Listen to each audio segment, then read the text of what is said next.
And we're back! Alrighty. Oops. Cables. Stupid old-fashioned retro wired controllers. Take over the radio tower? What? That's none of your business. So this is the radio tower. What do you want, you pest? Scram. I don't think so. Hello, I'm sorry, but we're not offering any tours today.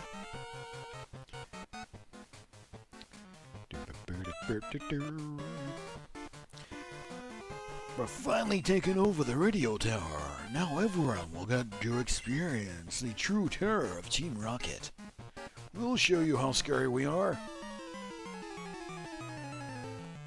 Will you just? Cocky bastard. Pretty bold for a grunt.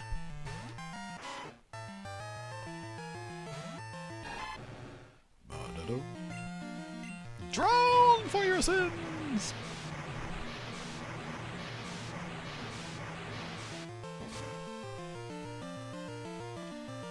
Huh.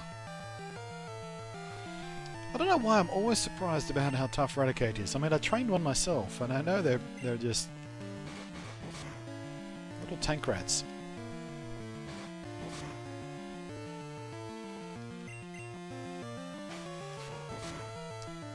Quick. Well then. One Team Rocket grunt and I'm already almost in half health. That was unexpected. Totodile, be better. Totodododododor. Alright. Let's send in Hoothoot for some direct XP exposure.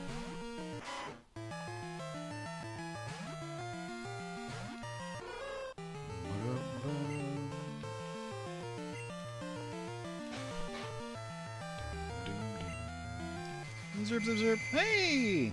First try.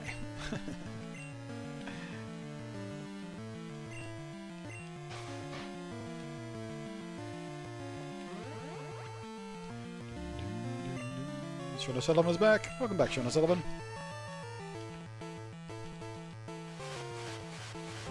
You've joined me just in time to see me start the radio tower mission. Getting Team Rocket the fuck out of here. Chat slowed down. Yeah, chat slowed down. Super busy for the first couple of hours of the stream, but everyone's sort of taking a chill pill for a moment.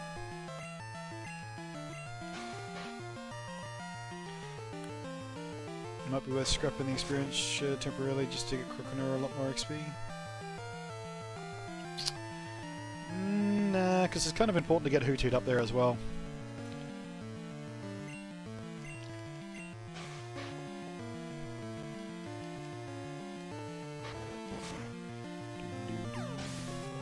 Curtis says, I'm watching. Yes, you are. I'm watching you. I'm watching you.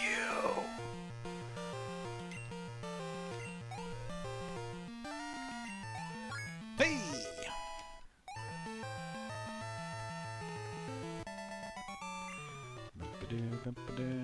Chris is about to take a shower and get ready for work. Settle, be calm. What do you guys say for yourself now? You're too strong! Our plan could be ruined! I must warn the others. Yeah, you go do that. Meanwhile, let's pad out my little miscalculation. There we are. Like it never happened.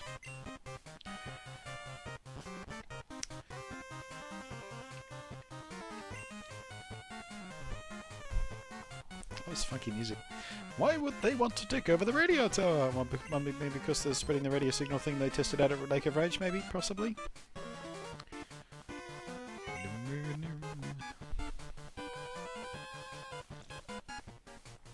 How boring! It's far too easy to take over this place. Come on, keep me amused.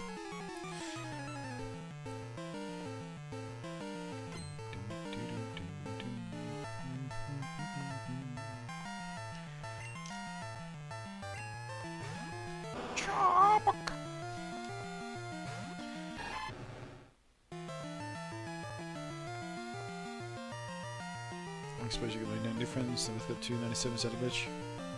I really haven't been paying attention. Possibly.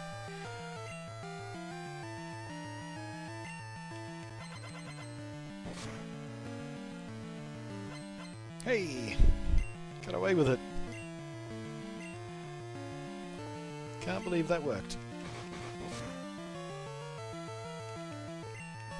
I almost never get the status effects from those kind of moves. RNG hates me.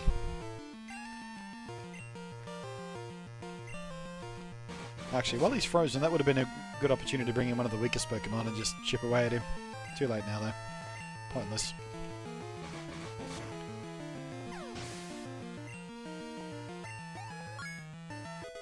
Level 30!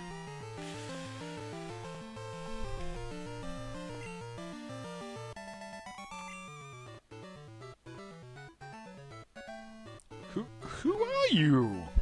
I'm Bloodman. Go, go, Tododo! Go, go, Tododo! Go, go, Tododo! Go, go, Tododo! Go, go, Tododo! Go, go, Tododo!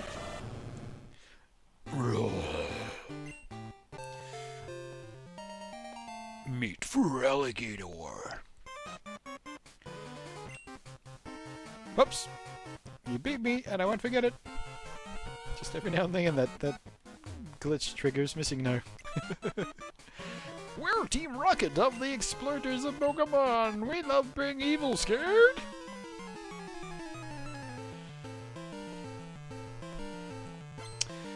Well, you tell me if you're scared when you meet my brand new Feraligatr.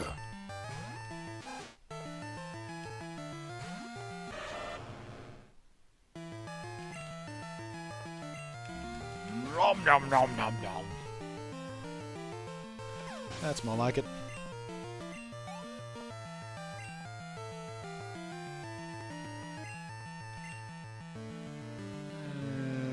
Yes, actually. Rocky could do with a little bit of a boost.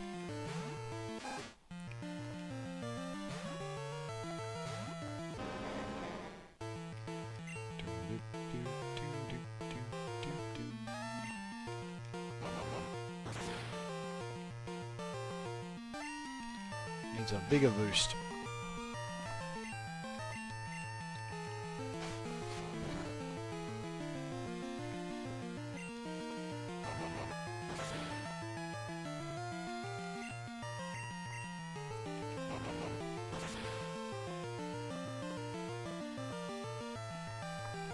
That's weird, Jonathan. Your message just then got caught by automod. I suspect it's because you said Jap, which sometimes people use as a pejorative insult for the Japanese.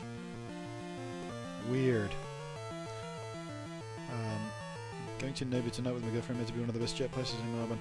I have been to Nobu, I believe. It's in the city, isn't it? Somewhere near Burke Street. No, not Burke. It's down by Elizabeth.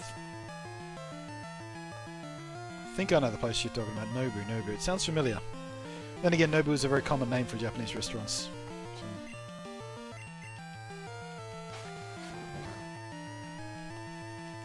It's in the CBD. I wonder if it is the place I'm thinking of. Near Crown, I think. Or maybe it's not then. I've been to a couple of Japanese places near Crown, but not a restaurant. There's a couple of good takeaway places. The food courts that do quite a good... Wow,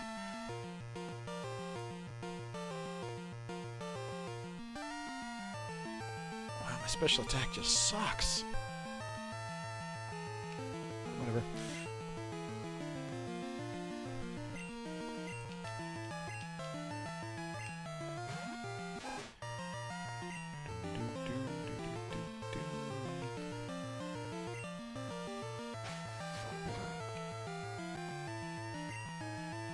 Fishes have been pulled up on the Jap thingy by Yanks in the past. Yeah, it's very much a thing in the US, although my mum did use it quite a lot too.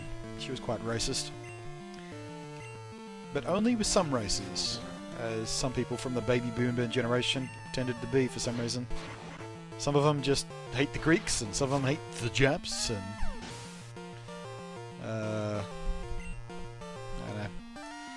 I don't know, but my mum hated the Japs for some reason. Which I wonder if it affected my interest in the Japanese. Maybe me exploring Japanese stuff was some sort of rebellion against my mother's stupid racism. A little fuck you to her. But yeah, I love Japanese stuff. The food, the people, the culture, their cities, their temples, the cartoons. It's all brilliant, I love it.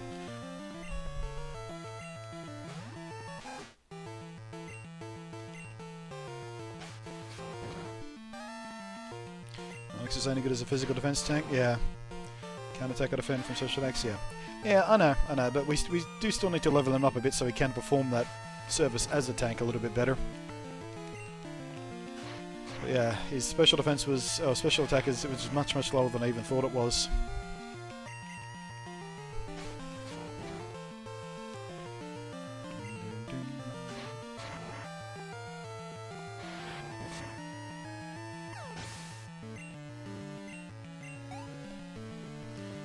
Donnie burning the place down, Yanks cannot talk. Yeah, Yanks are not in a strong position to put on the hat of their usual, you know, we're the best country in the world kind of deal. Which to their credit, in many ways they were, once upon a time. These days, they got a bit to be embarrassed about as a country. Not that Australia doesn't. I'm not saying Australia's that much better. The people in charge of our country right now are almost as bad as old Oompa Loompa Tiny Hands. Not quite as aggressively loud as he is about being dumb and racist and awful, but our leaders are not so much better. We have better beaches though, so fuck you.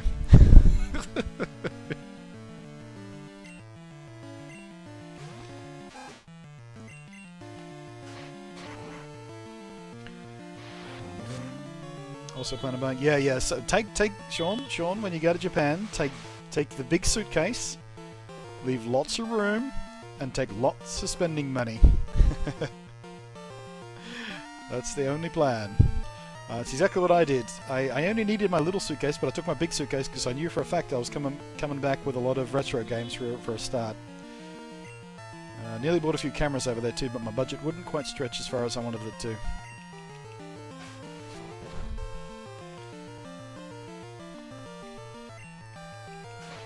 These retro cameras over there are super cheap, like way cheaper than they are here, because, you know, in the 80s and 90s and stuff, the Japanese just fell in love with photography.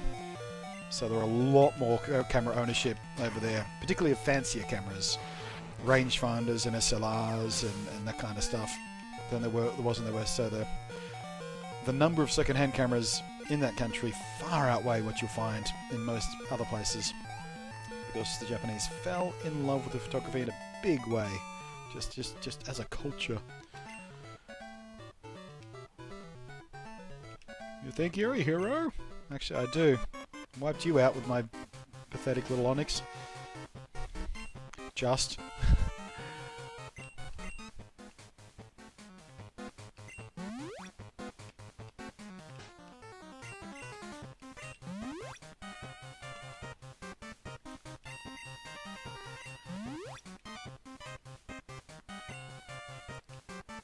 Most world leaders are, that's the truth.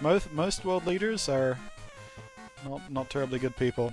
Anyone who rises to that level of power, the way the system works, pretty much guarantees that you have to be a cunt. Sleazy, lying, manipulative, dodgy bastard, because no honest people ever make it to office. Even Obama, who was one of the least offensive leaders America's ever had, even he wasn't quite the great black hope most people had hoped he was. He did a lot of good things, and he managed to keep, preserve a lot of self-respect that Americans have earned. But then Trump came along and just went, "Ha ha! I'm a crazy orange man! Whee! Now America's just kind of a joke. I feel so sorry for the good people of America. They work so hard to make that place pretty awesome. And there are some many awesome things in America. But when you have someone as loud as Trump, just going batshit crazy every single day, it makes it hard to hold your head up as an American, I imagine.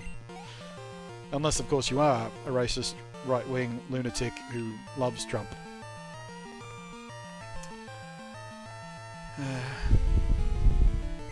Anyway, politics, let's move on.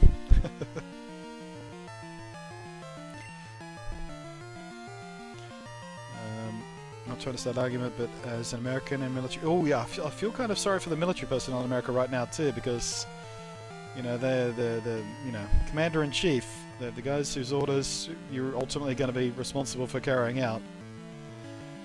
I mean, it's your responsibility and your job, and he's your boss directly. In the end of the chain of command. If I was in the American military, I would be a little bit scared about what he's going to ask you guys to do in the coming times. But yeah, let's not dig into that, because that's territory for just a dark place to go. I've got no idea who's it say. I wasn't paying attention. Too bad. That's fine. How is Donald Trump a racist? Not even gonna get started. Not even gonna get started. That's bait right there. Absolute bait. And if he's not just a flat-out racist, he's certainly jingoist. Absolutely xenophobic. Absolutely xenophobic. Which is the ugly sister of racism.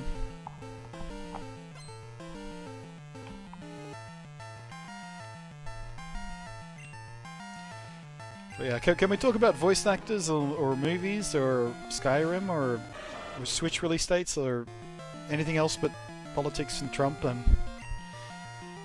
please?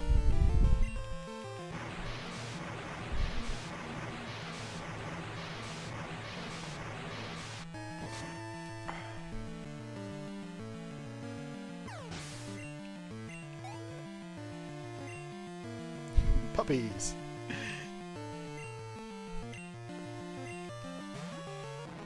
Puppies and kittens and teddy bears, oh my.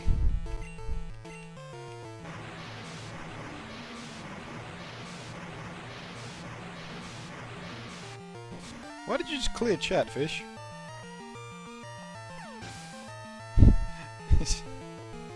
Was it an accident, or did you try and do that just to wipe out all the politics talk? I didn't even know you could do that. I forgot.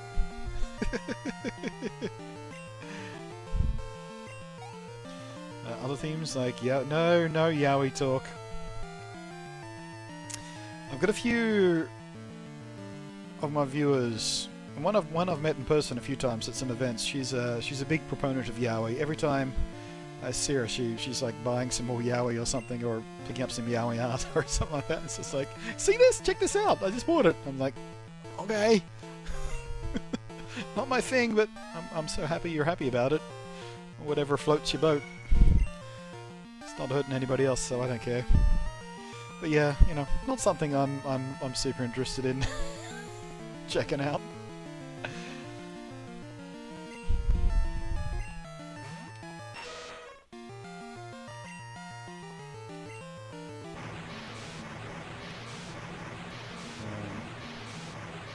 Mate, there's a pastry chef who did a chocolate and sugar showpiece of an extravagant cherry blossom. Oh, that sounds magnificent. Twitter me a picture of that.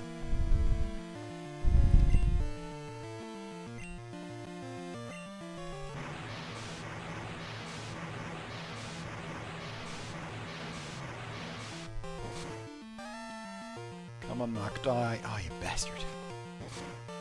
That's right. He's only using pound. We're safe from that. I just didn't want to get poisoned. Bye!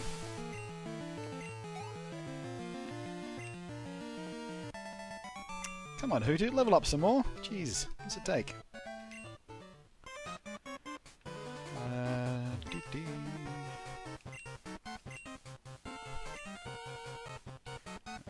One floor down.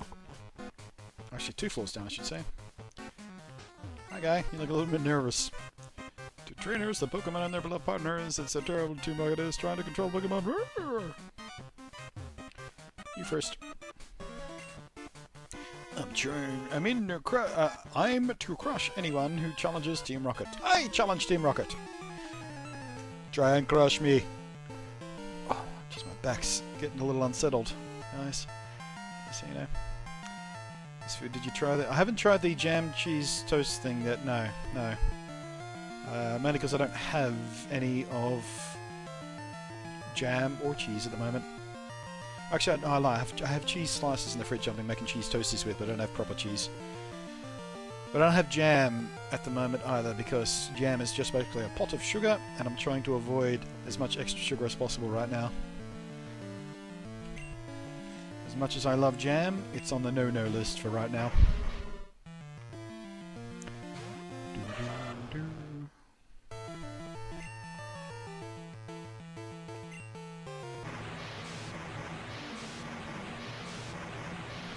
Actually, the Gilchis' name is Amare Guchon from Las Vegas. Yeah. Well, the Vegemite. Now, I haven't tried the Vegemite Ritz Cracker thing either, because same reason actually. I haven't bought any Ritz Crackers in a while because they too are on the no-no list. Being, I mean, they're not filled with bad stuff, but they're not one of the better choices I can make right now for food. Frankly, because when I do buy a pack of Ritz Crackers, I go through the entire thing at once. Because they are so fucking Moorish, it's ridiculous. I cannot snack lightly on Ritz Crackers. It's like the entire tube. Usually with a nice cheese, usually with some brie. Ritz Crackers and brie, one of my favourites. But again, I will go through the entire pack of Ritz Crackers and like half a wheel of brie all at once. Which is just not good when you're trying to drop the weight. It's not the plan.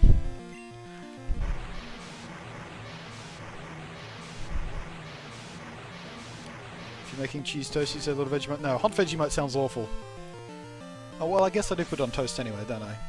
But warming Vegemite up? I don't know. Something about that seems weird.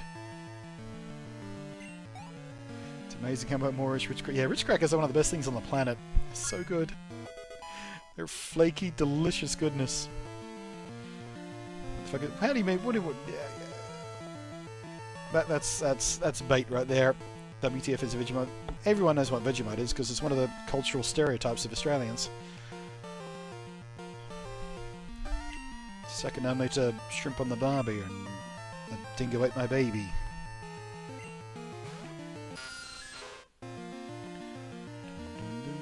That in shapes. No, I've gone off shapes. I used to love barbecue shapes. Again, I would eat an entire pack of barbecue shapes all at once.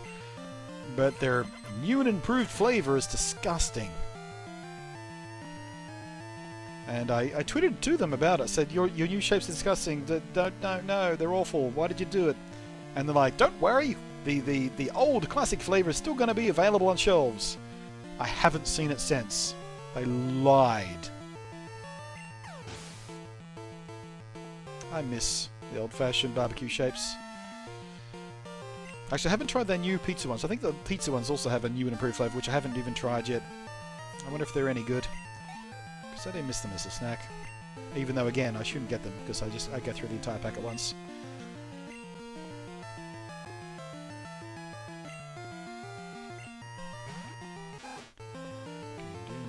Brie, greater than Camembert. Yeah, I do like Camembert as well, but Brie is the superior soft cheese. Double Brie, especially, for that extra richness.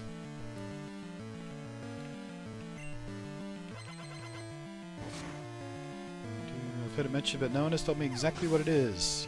You don't? Okay. Vegemite is a spread.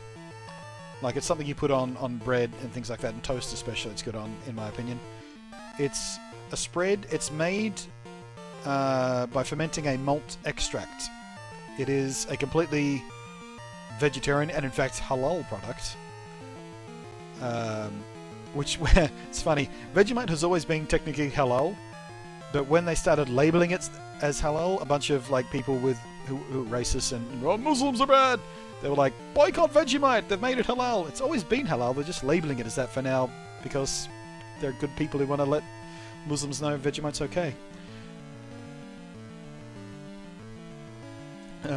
It's even vegetarian. But it's a thick brown, very, very dark brown spread. It looks disgusting. It doesn't smell too super great, but it has a lovely, rich, salty, malty kind of taste to it, which people will either love or hate. There is no middle ground. You'll never meet anyone who says, Vegemite's okay. It's either, fuck yes, Vegemite, or, ooh, Vegemite, ooh. There's only two extreme reactions to it. And I used to be in the latter camp. I used to hate Vegemite as a kid. And I stayed away from it for years and years and years and years. Only recently, maybe a year ago, I tried it again. I don't remember what... it might have been for a hotel breakfast, actually. I tried it again out of curiosity, because your taste buds change over time. This is a known medical fact. Stuff you didn't like as a kid, maybe you like as an adult. Which is why I still try coffee every now and again. Still never like coffee, but yeah. I tried Vegemite for the first time again in, well, the first time in 20 years, probably. More. And it turns out I really like it now. It's fantastic. But if you ever get a chance, try it. Because again, it's one of those love it or hate it things. You'll either hate it, and you'll never have to try it again, but at least you'll know. Or it turns out you'll love it, and you'll go to great lengths to secure it. Hoot Hoot is not evolving. Settle, stay, wait. Thank you.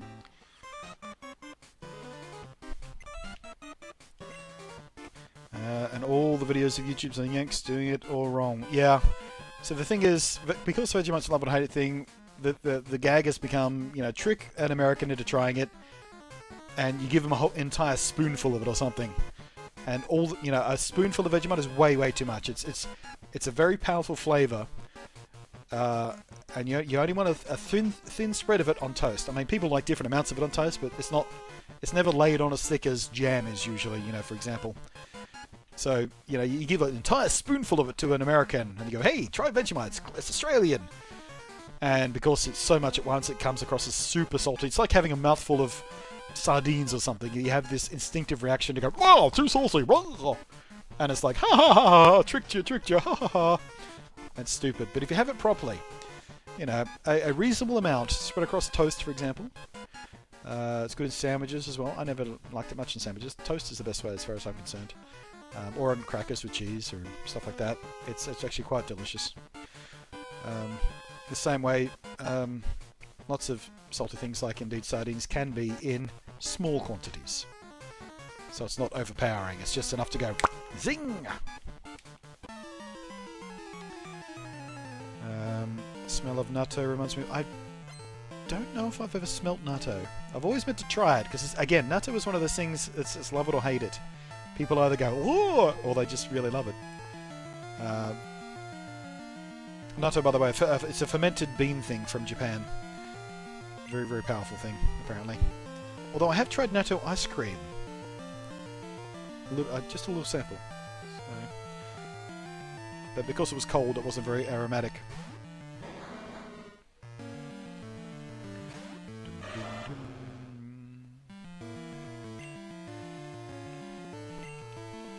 We have Marmite here, which is basically... Yeah, Marmite's similar, but not quite the same.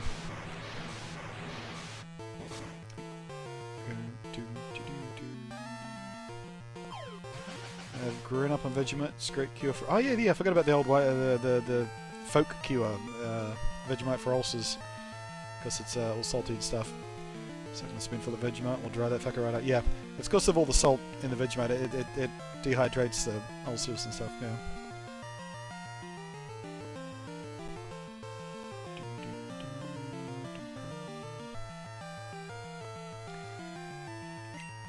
Tried it once, but didn't have enough rice to make it palatable. Yeah, you gotta have natto with the rice over, I think is the proper way to have it. Again, just like having too much Vegemite all at once is a bad thing.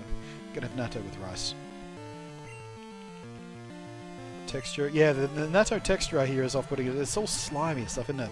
Sticky and slimy and gooey and... Ugh. Oh crap, we got poisoned.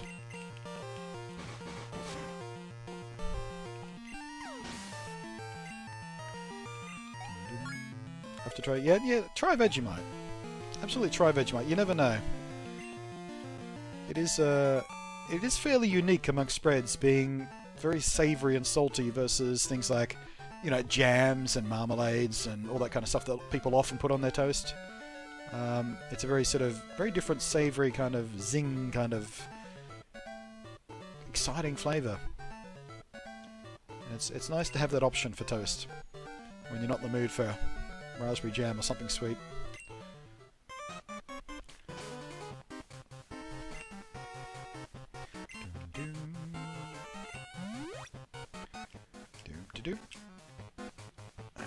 Oops, antidote.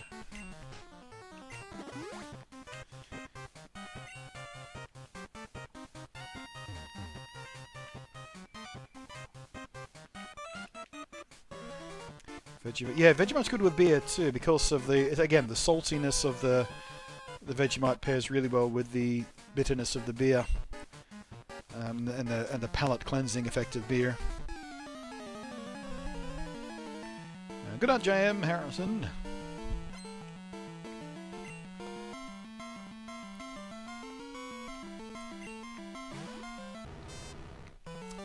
I do have some Vegemite here at the moment, and I do have some bread that's about to go stale, I think. Might as well toast it up and have some Vegemite. I'll do so after the stream. That was the wrong move to use, wasn't it? Idiot.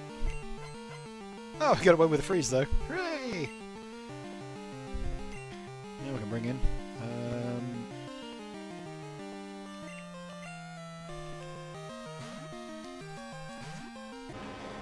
Wasn't Vegemite originally leftover stuff? Kind of. Vegemite was originally made from a byproduct of beer production. Not necessarily leftover stuff, but... I mean, it has other uses, but yeah. It came out of a byproduct of the beer making process.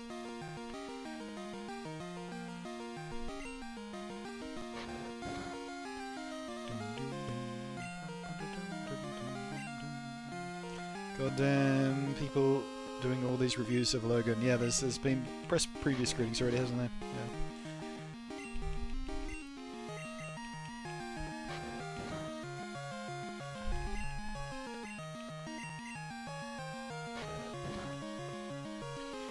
Just got curious and googled Vegemite recipe.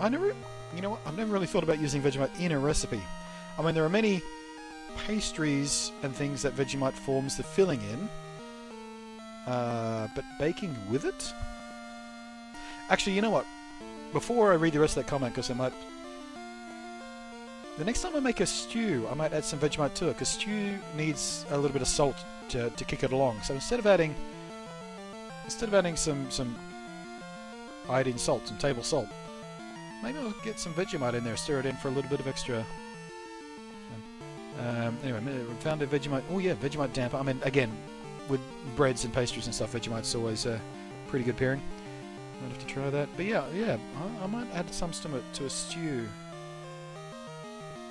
Vegemite, tomato and cheese is nice. Right. Avocado and Vegemite.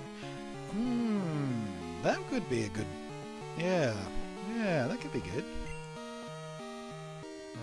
My mother has added Vegemite to stew. Oh, really? Here I'm thinking I'm a genius. Maybe I heard that somewhere. It's been sitting in my subconscious. Who's blowing that stupid horn? 88 Arc 88 blowing the stupid horn. Thank you for the follow.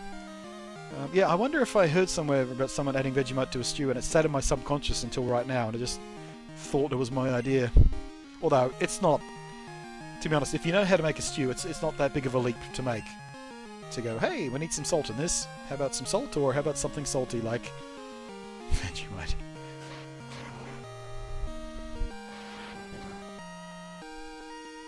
Here comes the face pit. Boop. Nice sploosh. Cheese. I've never tried Cheesy Mite. Hey, I might 2.0. Yeah.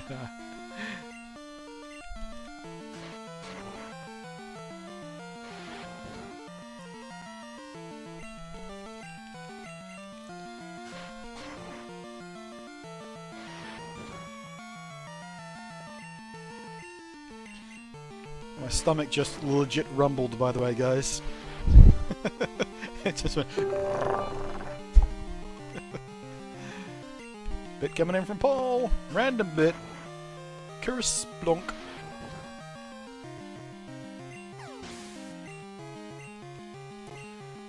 Some marketing pump was fired over that. I am absolutely sure someone no longer has a job because of iMite 2.0 / Cheesy Mite.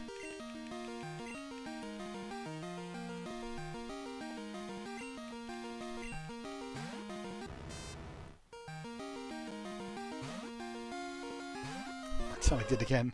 I'm super hungry now. Shit! Okay. Fuck it. Keep trying. Yay! No. Oh, what? Vegemite Lamingtons. Sweet cake, salty Vegemite. That could be an interesting combination.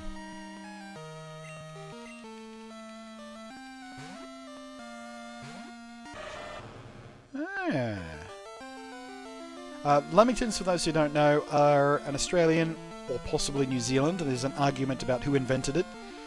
It's a very sweet sponge cake, but it has they're cut into small squares, like they're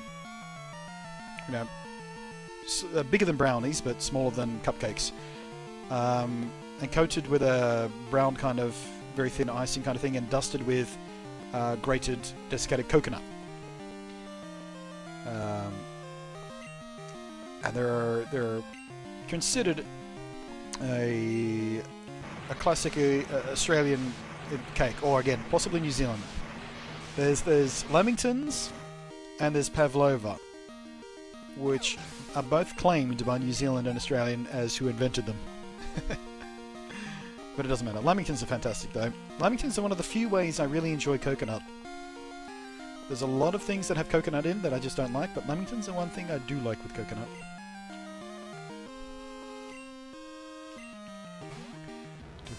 But do you still make that rice chip stuff sometimes? Very occasionally. It's not super good for you because, you know, you're using a bag of chips in rice. There's a lot of carbohydrates and salts in that combination. But yeah, I have made it since I made those videos. It is still quite yummy.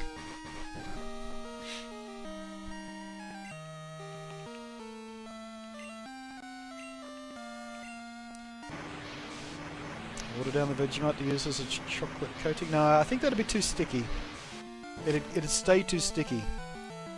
I think you cut the Lamington in half like you sometimes do when you have jam-filled Lamingtons. Cut it in half, a thin layer of Vegemite, put the top back on, and then dust and ice the Lamington as usual. So when you bite into the Lamington, you get that little zing of Vegemite in the middle, all the way through. I think that'd be the way to do it.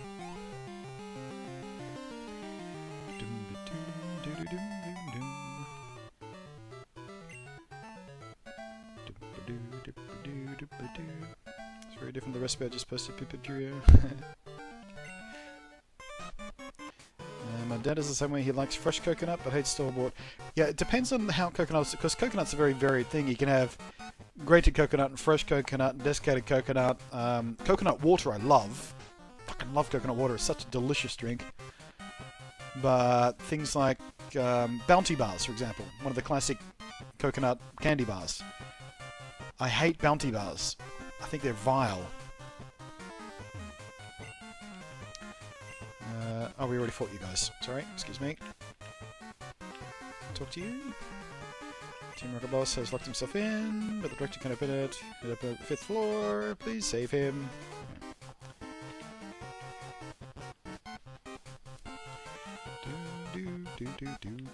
Do.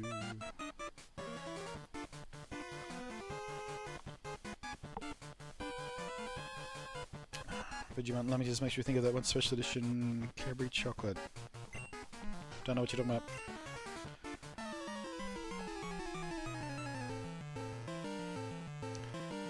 Cherry ripe. No, I don't like cherry ripe either. I mean, I love cherries and I love chocolate, But there's something about the way cherry... I think it's the texture of cherry ripe, because it uses it's a very dry cherry texture, and I think it's the mouthfeel of a cherry ripe. I never enjoy eating them. I like the flavors, but the cherry ripe bar I don't like at all. Never have done. Chocolate coated cherries, beautiful. You know, those two flavors together, no problem. Cherry ripe as a candy bar, no. My favourite candy bars include Boost bars, Mars bars, Milky Way,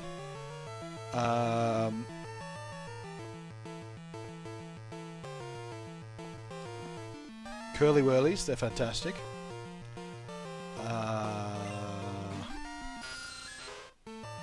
Why are you making me talk about candy bars? I'm not allowed candy bars.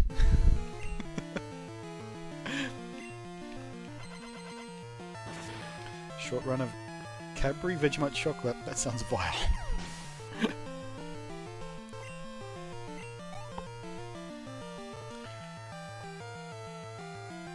Once had coconut go bad, noticed it too late, ruined it for me pretty much. Yeah. So now Snickers I don't like.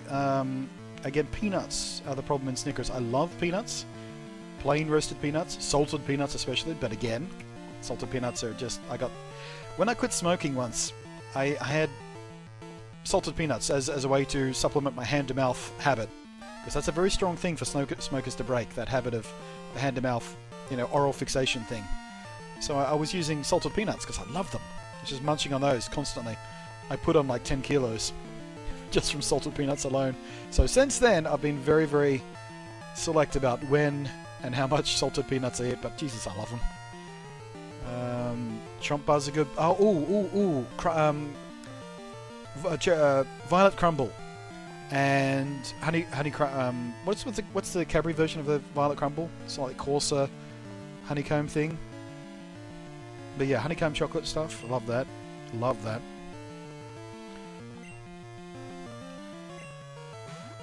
They're not candy bars. Well, sorry. I know it's Yank talk, but yeah. Chocolate bars, candy bars, whatever. People know what you're talking about. Sweets, sweeties, lollies. I once had to explain to a group of Americans what lollies were. They were befuddled by the word. Crunchy, thank you, crunchy. That's the one. Crunchy and violet crumble. I like crunchy more. I think it's got a better texture. Violet crumble's a bit too smooth. I like the coarser texture of the crunchy bar. Oh, geez, I could murder a bag of those right now. I like the squares of crunchy. I mean, the bars are good, but I like the squares because you get more chocolate. And the way I would eat them when I was going to say when I was a kid, but I still do. You get the crunchy bar squares, and even the home brand version of it, and you bite off all 6 sides to get the chocolate off the honeycomb. And each side you let dissolve on your tongue so the chocolate melts, and whatever honeycomb you got melts on your tongue. And then you just got a little square of the honeycomb left, and you pop that in your mouth and let that dissolve. You can really draw out the sensual pleasure of a single square of crunchy by doing that. And it's such a lovely way to do it. It makes it last so much longer too. Everyone has their own little quirky ways of eating some stuff. That's one of mine. Violet crumbles, yeah, it's very chalky texture as violet crumble. I mean, the tastes are fantastic. It's the texture is the issue, especially when compared to a crunchy bar. Those little Kinder chocolate is awful. I hate Kinder chocolate. Ugh, ugh, absolute vile crap.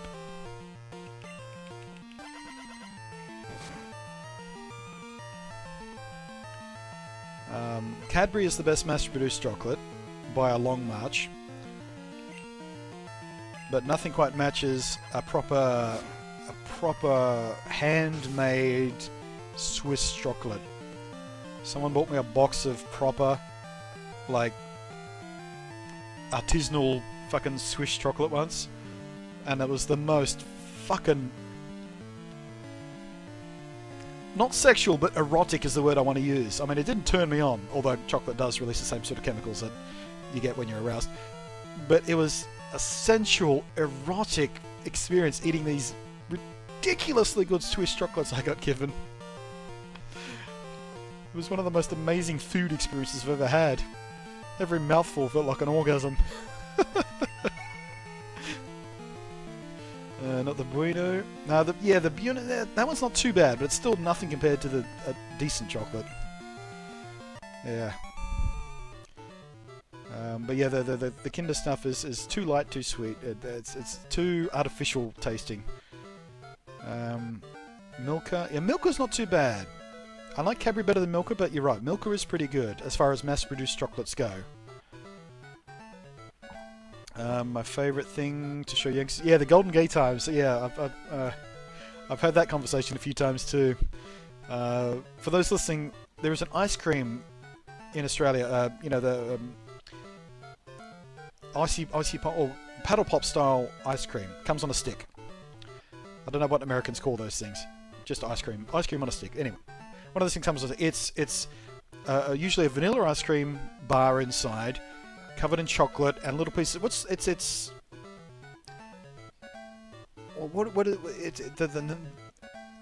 the nut they use on the outside?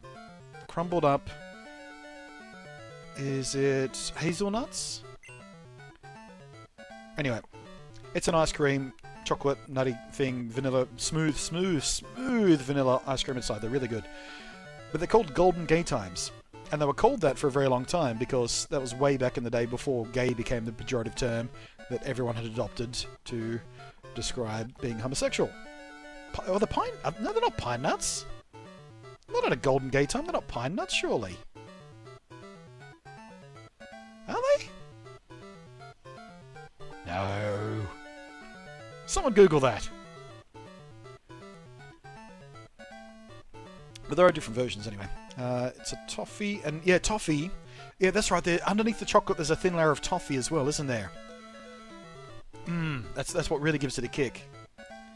Yeah, there's a vanilla ice cream, thin layer of toffee coated around it, dipped in compound chocolate, wrapped in... Oh, it's honeycomb biscuits. Is it honeycomb? I thought it was a nut. Little honeycomb bits. I haven't had one in so long, but I really should treat myself. That's not gonna break the diet too much. Just one of those as a treat. At least that way I can limit myself to one instead of buying a bag full of honeycomb chocolates.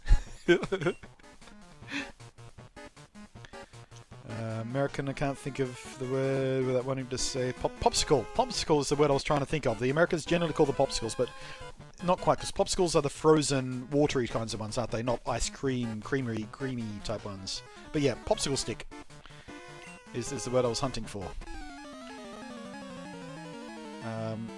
Too soft for a nut coating. Like I said, I haven't had one in ages, so I'm working off a very old memory. Coffee. Oh, Maxi Bonds. Ooh. Not the coffee ones, though. I don't like coffee, but yeah, the Maxi Bonds are also amazing. Very similar to a Golden Gay Time, in fact, in the way they're put together, but they also have the biscuit part, like an Eskimo pie. Oh, ice cream sandwich. Ice cream sandwich with chocolate biscuit. Oh,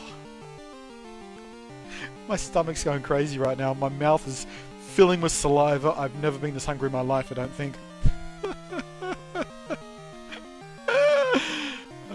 We just call them ice cream bars. I thought the ice cream bars were literally the ice cream sandwich style bars, the ones without the stick. You just call them ice cream bars? Oh, I guess so. Hey, Porygon! Peanut... No, not peanut butter muscular. No. Just the traditional classic Maxi Bond are the best. I regret bringing up Maxi Bonds with that reaction. I know, right? As soon as you hear that word, you just... mouth fills with saliva and Pavlovian response to the delicious memory of your last Maxi Bond. Late last year they made the Golden Gay Time Gay Net. Yes, I remember the Gay Netto. I had one. They were amazing. Who's blowing that stupid horn? Online gamer Zix first followed blowing the stupid horn. Thank you very much.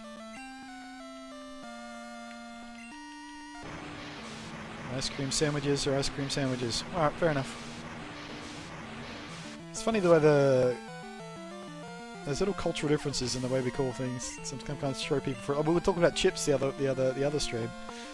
Ice creams and popsicles and soda pop versus soft drink. All that kind of stuff. It can trip people up.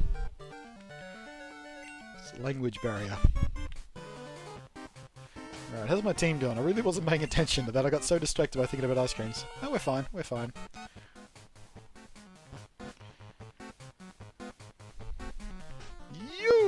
You came to rescue me.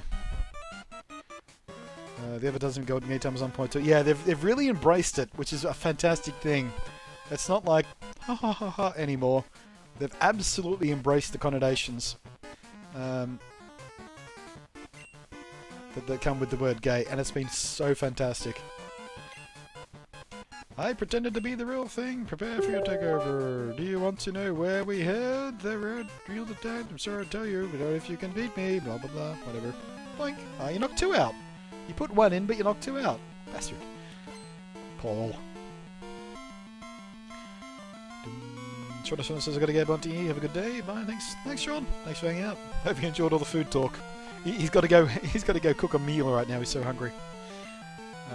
There's a sign near Chester that says "Honk if you want a gay time." Yeah, there's a bunch of. I saw something early today when I was in town about the gay time. I can't remember what it was. I've been trying to remember exactly what it says, but it was one of those things that tied into it. You know, have a gay time, come this way, or something along those lines. But yeah, there is actually an advertising campaign for Golden Gay Times going on right now in Sydney, at least.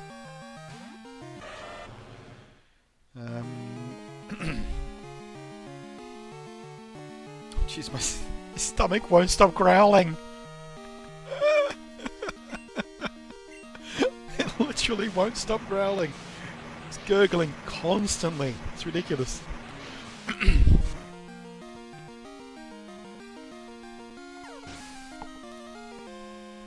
have an ice cream biscuit that uses a lace biscuit.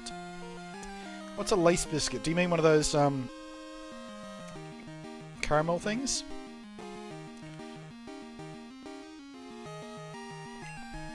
Because if so, that sounds amazing. I'm so hungry. Why do we always do this? It's like every second stream the conversation turns to food. And like before long I'm starving to death in my own fucking seat.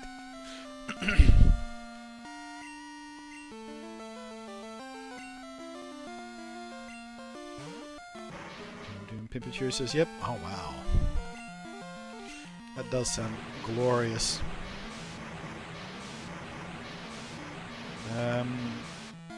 Pattern 6. Yeah, I don't recognise the name Pattern 6, so I don't think so.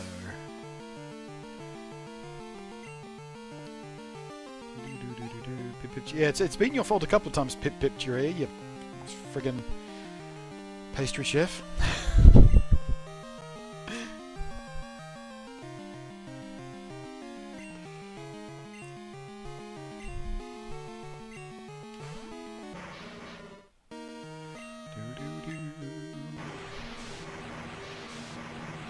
Googling advertisements for this, and the streets billboard show Bubblegum Bill asking gay time. Nice. Bubbalo Bill! I remember Bubbalo Bill. I used to have those.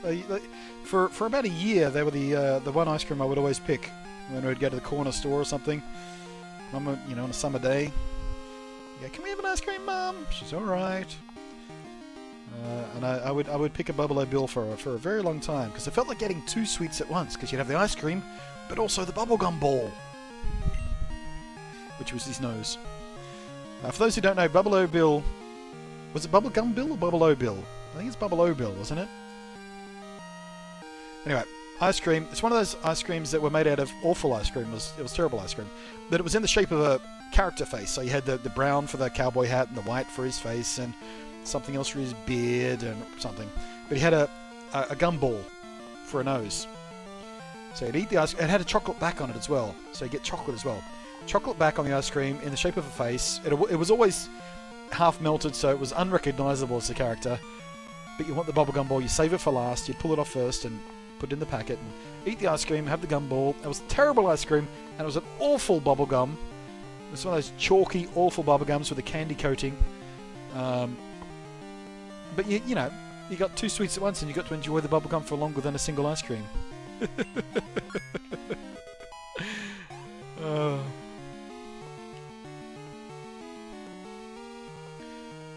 Elliot! Hello, Elliot! Is that an ET reference, or...? I hope so. Zupa Dupas? I don't think I've ever had a Zupa Duper, but I know exactly what they are. Love-hate relationship because they cut the sides of your lips. Oh, no! I was thinking of something else. Zupa Dupas. Yeah. I know, I love those things. Used to have those all the time. Because, of course, they were very inexpensive, and you could buy them in packs of like 40 or 80 or something to have in the big chest freezer out back, so you could have them, you know, have 8 a day, and your mum wouldn't go burkers at you because they were just frozen cordial. Yeah, I was having those right up until adulthood. Right up until I moved to Sydney, actually, because the fridge I had in my other apartment was too small. Like, the freezer was too small to fill up with Zupa Dupas instead of real food. Same thing here, actually. I've got another tiny fridge that only has a small freezer. At the moment, it's completely frozen solid. I need to defrost it. But not quite big enough for Zupa Dupas and to use for proper food. I miss them. Bubbly. Yeah, it was Bubbly Bill. Oh, yeah, and the hole in his hat, yeah. We had that where I was a kid. It was, yeah, SpongeBob ones as well. They came along later. But Bubbly Bill was one of the first ones. Or at least in Australia, it was one of the first shaped ice cream gimmick things. I remember the SpongeBob ones. I never had a SpongeBob, but I remember when they came out. Please no, says Elliot. Not an ET reference. You sick of the ET reference, perhaps? Rainbow Paddle Pops. Oh! Rainbow Paddle Pops were the shit! So delicious. That caramel flavour was awesome. Best paddle pop. Best paddle pop.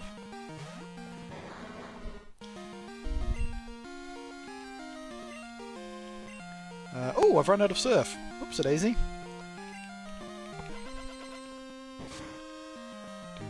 Zupa Dupas are always great because, you know, they don't drip on your hands or anything. You can eat them as slow as or as fast as you like. You could suck on them slowly so they melt, giggity, or you could bite them off and chew them, or you could bite off a bit and let it melt in your mouth, or you could, when you're eating it, if you wanted to drink, you know, the cold liquid at the end, you would grip it with both hands as you're eating it so it would melt faster. So by the time you got through with the frozen bit, you had more of the liquid in the bottom, so you could tip it up and go, Zupa Dupas are awesome!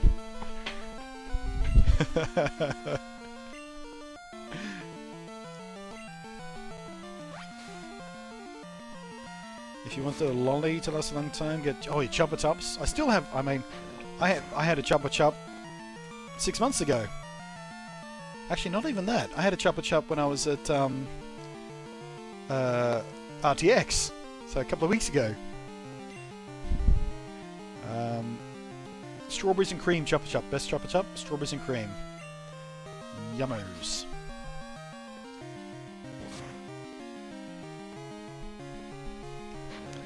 But I am old enough now to be like, remember when? And Fish, I think you'll join me in this. Remember when you could go to the corner store and get like $1's worth of lollies? And what that meant was you would get a small paper bag, like roughly the size of a pack of cigarettes, let's say. I don't know why that's my go-to representative, but a paper bag that you know, about that tall, would fit in your palm of your hand, and you could fill it with random lollies. Like, you know, jelly babies and strawberries and cream and that kind of randomized general snack-based lollies you'll see in bowls of party sometimes. You know, the party mix kind of lollies.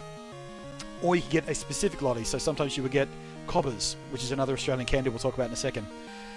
But you could buy, and back when the earliest I can remember was like 60 cents for a little bag of lollies. Amazing! And your nan would give you a couple, you know, 3 20-cent pieces. Bag of lollies! Nom nom nom nom. Then the price went up to $1, then it was $2, and now I don't think it exists at all. But cobbers, which I believe is a very, very specifically Australian candy lolly. It is a block of hard caramel, like really hard, coated in a very soft, rich chocolate. Very, very, very particularly a rich, velvety chocolate was the best cobbers. So you'd pop the cover in your mouth, the chocolate melts away, and then you were left with the caramel. Like it was similar to a Werther's caramel. That kind of really, really hard but slightly chewy caramel that if you chewed it hard enough. In fact, at a cinema once, I was chewing on cobbers. I had a bag of cobbers. Chewing on cobbers. Pulled a filling out. I pulled a filling out of one of my molars. Who's blowing that stupid horn? Chewing on a cobber once. Hero X01, thank you for the follow. Blowing the stupid horn. Yeah, I was watching a movie. I can't remember what it was. I might have been. It was one of the Disney ones, I think, because I went with my nan. She used to love to take me to the Disney movies. Yeah, I didn't notice at the time. I was chewing, and then I bit down on something hard. I was like, oh, what the fuck was that? And so I kept it, and when the lights came on, I looked at it, and it was all, you know, it was a metallic, kind of dark metallic filling. It's like, man, I was chewing on my cobber, and this came out of it. We should complain.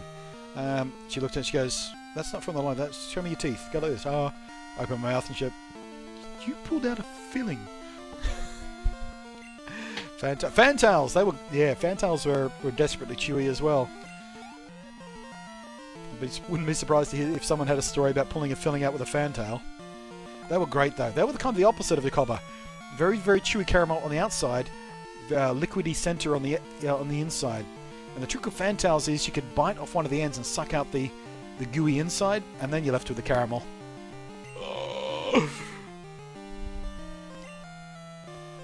Redskins. I had so many Redskins when I was a kid too. What I used to do with Redskins was you would warm them up enough so they were pliable, so they would bend instead of snapping.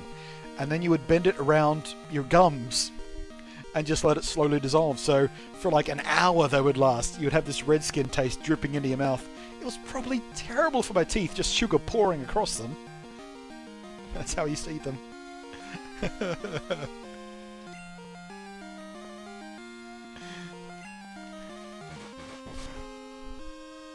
Change the recipes. Yeah. I remember the last time I had a Redskin, they were very different. Very brittle.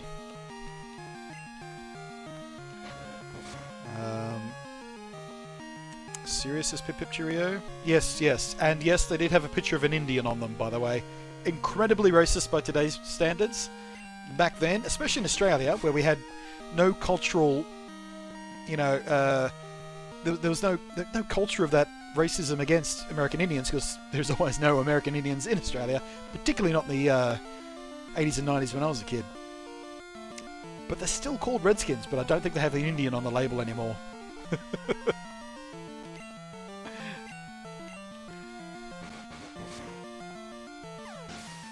Minties, another classic Australian candy, I think. Minties are fantastic. Chewy mint candy. Never liked them as a kid because I was never that great on mint, but I developed a taste for them over time. When I was in my teens, I came onto Minties in a big way. Very delicious. Sweet and mint. Chewy. And yeah, Minties you could probably pull a filling out with. Fags. In Australia we had candy cigarettes, and candy cigarettes exist everywhere. Used to. They were called fags, F-A-G-S, as in the colloquial term for a cigarette to anyone who's British or Australian in the 80s. What a fag, before it was a homosexual thing. They used to have a candy cigarette, white stick, with a little red paint of red sugar on the end to indicate the burning ember.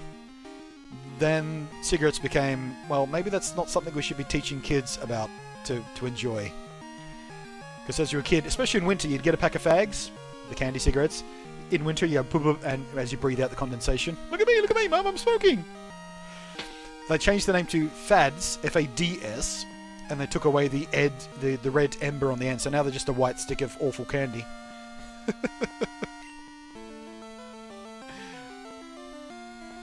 In America we have lollipops, but it's a hard candy on a stick. That's a Chupa Chup to us, or a lollipop generally. But commonly a Chupa Chup is the biggest brand name of round lolly on a stick thing. Gollywog biscuits. Jesus, I forgot about the gollywog. My nan used to knit gollywogs. I had like 8 gollywogs as a kid. Gollywog. There's another just Australian thing. A gollywog is a doll, like a teddy bear, like soft, usually knitted or crocheted.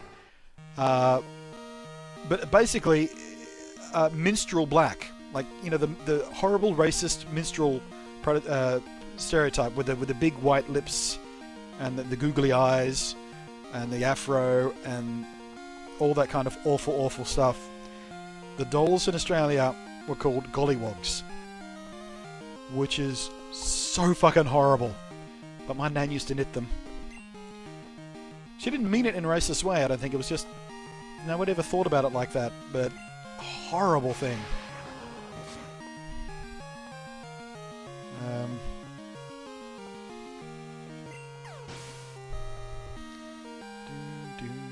We had those same candy cigarettes. Yeah, like I said, the candy cigarettes are all over the world. I don't know whether they were called fags everywhere though. They certainly were when I was a kid though. Also, speaking of candy cigarettes, one thing I really loved when I was a kid was something called the Big Boss cigar, and you can still get them today, although they're not called Big Boss cigars. Again, it was a candy version of a cigar. It had the sugary, glowing ember on the end, but it was just a cigar-shaped bit of brown candy. It was sort of caramel, it was soft and chewy, and they were just amazing, delicious candies. But, of course, they were shaped like cigars, and they were called Big Boss cigars, and, of course, that fell out of fashion a little bit. Have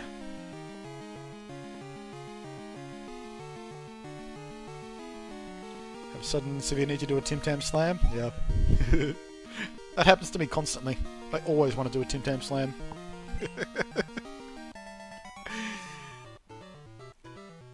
Didn't pay attention to branding, just called them candy cigarettes, you know. Oh man, I remember candy/gum cigarettes when I was a kid. Always a fag in the mouth, pretty much. But yeah, I like the Big Boss cigars more than I like the Fads cigarette things. The Big Boss cigars were actually quite delicious. They were much more expensive though.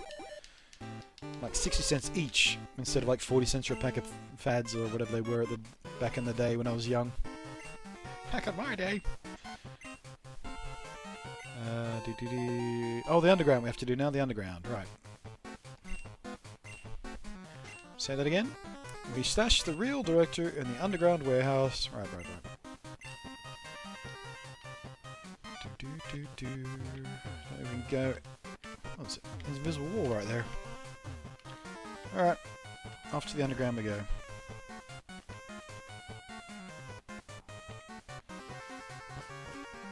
Tim Tams are radical. I don't know if radical's the right word, but they're awesome. Tim Tams are rad. I have to try penguins. Tim Tams are superior. I have tried penguins. Tim Tams are absolutely superior. Mainly it's the chocolate that's superior in the Tim Tam. The biscuits are close to the same. The filling is close to the same. But certainly the chocolate is better on a Tim Tam, in my opinion.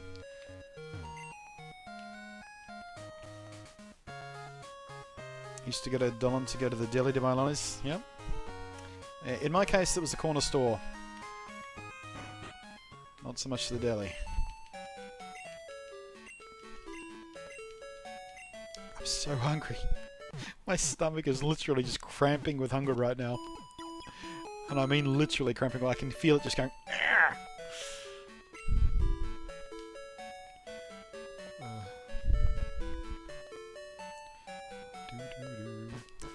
Right, where the hell is the entrance to the underground again? That's right. Is that right in there?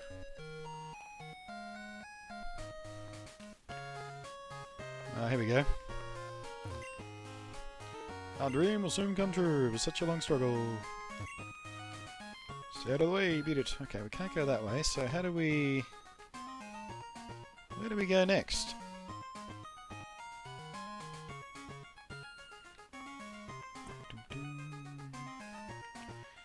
Could we go to the corner store? Don't think you'll get much. Yeah, you... Okay, yeah, that guy too. Pokémon, they're nothing but tools for making money.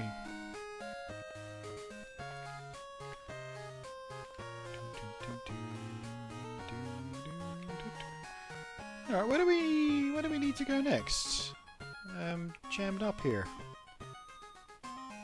Was there something I missed in the radio tower, or... Oh, wait. What's this? Is it this building? No, that's the name raider. Or was it here? Here we go.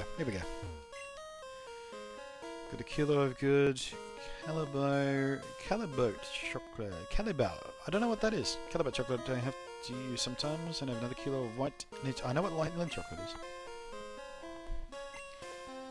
It's down there. You better be careful. My stomach won't stop.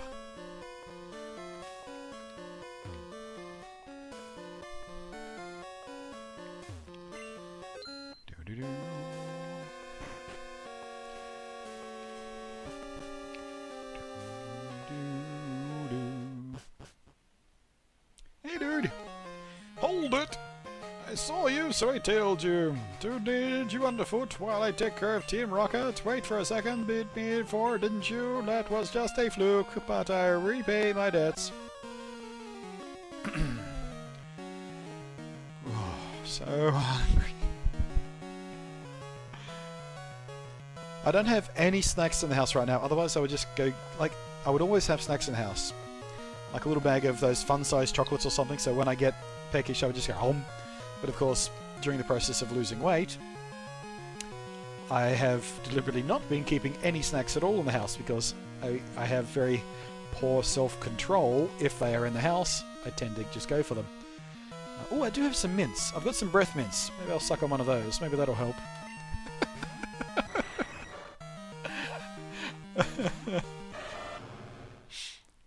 Actually, that probably is not a good idea while I'm trying to talk through a microphone. You'll hear it clack it against my teeth constantly.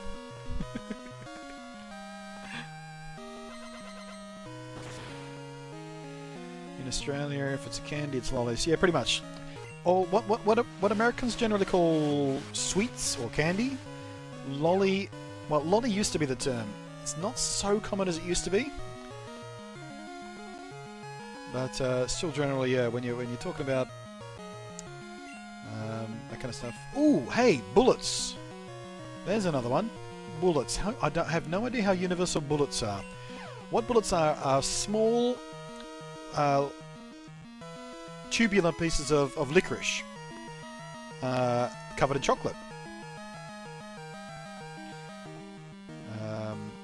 And they're fantastic. It's a wonderful, wonderful combination.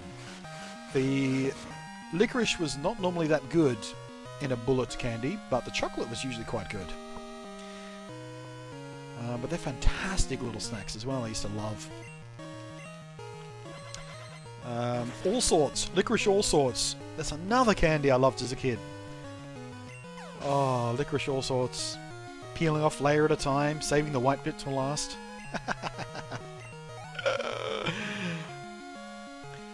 Calabash of Belgian chocolate. Oh, Belgian chocolate. Oh. Mainly does the stuff you would use in making those glorious handmade chocolates you were talking of earlier. I've had Belgian chocolate as well as Swiss chocolate. Yes, Belgians are perhaps even better than the Swiss are chocolate, maybe. No, they're not Triple X Mints. They're... I don't even know what brand they are. I got confused when Lundy said he was chewing on lollies because I thought all lollies had hard candy. No, lollies in Australia describe soft candies as well. Some of their range, especially single origin chocolate, can go for $60 a kilo. Wow. I might have to invest in that. Because out of all the sweet things, a good, proper, bitter chocolate is actually not too bad because it's not full of sugar like a milk chocolate can be. So I can allow myself the bitter chocolate, dark chocolate for a snack, really. As long as I don't buy too much of it all at once. that might be a nice treat. My pop used to always have a bowl on his office desk full of quad X-Mints, yeah. Crap, I'm paralysed. Bugger. Hey, I'm not paralysed. Hooray!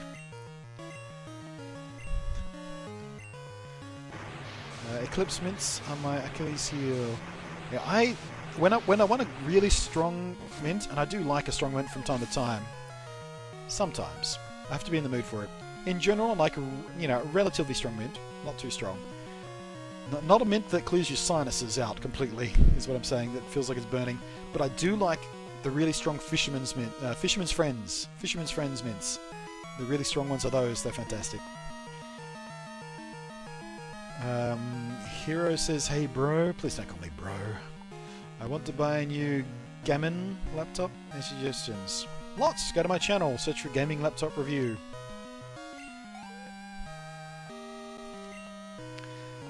Next question, Bloody. Dark chocolate or milk chocolate? Dark chocolate, mostly. Milk chocolate sometimes. Milk chocolate when it's part of something else.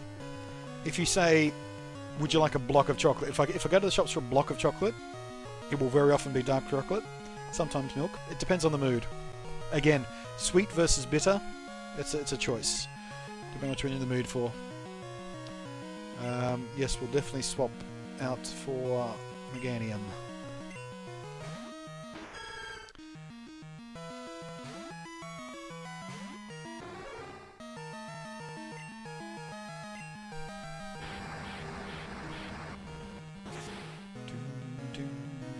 Is vastly different flavour profile to any chocolate I've ever tasted before. Almost berry taste. As in sort of a cherry kind of thing, or because I've had chocolate that sort of tasted of a sort of a blackberry cherry kind of that kind of aromatic kind of hit to it. I've had chocolate that's had a hint of that in it before, certainly.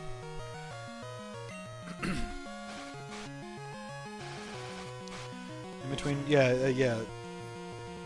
A nice mix of milk and dark is nice, so you get sort of the best of both worlds. That can be a nice combination.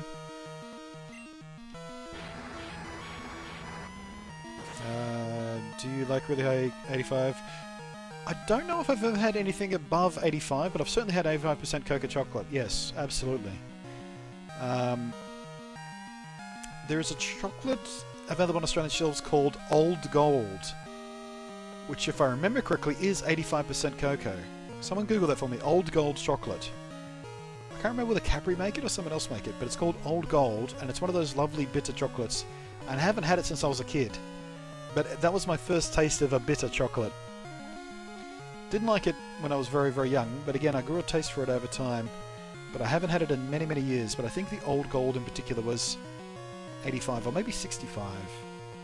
Rings a bell somewhere along the line there. More raspberry oh! I can tell you entirely too much about chocolate. I don't think we could ever have a too long conversation about chocolate. I am certainly not a chocolate connoisseur, but chocolate is one of, in my opinions, the best things in the planet, on the planet. Such a wonderful discovery. Because it can be, its variety is what's so wonderful about chocolate. When you have a caramel, I mean, there's like 4 different types of caramel in general, but it always tastes of caramel. With chocolate, you can have white chocolate, which isn't really a chocolate to begin with. Have that debate if you like. Then you get the milk chocolates and the dark chocolates and the 85% up, and there's a whole spectrum of what chocolate can be, and chocolate can have just an unlimited variety of combinations with other flavors, from licorice to cherries to cake to basically just about anything. Maybe not roast chicken, although, come to think of it, chocolate and roast chicken. Has anybody done a chocolate sauce? What is that really rich chocolate sauce that you sometimes have on savoury dishes called? I wonder how that would be with roast chicken. I'm so hungry!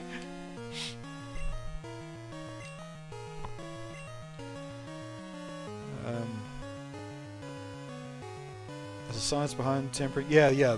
Chocolate. I mean, there's absolutely an entire wardrobe of food science buried behind the joy of chocolate.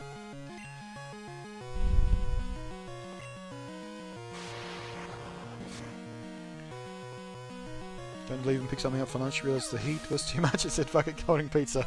Good plan, Fish. Good plan. Actually, chocolate and fish. There's a combination I don't think chocolate would work with.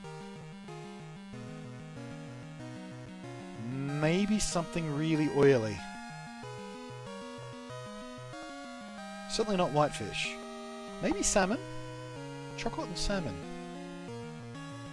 Bitter chocolate and salmon.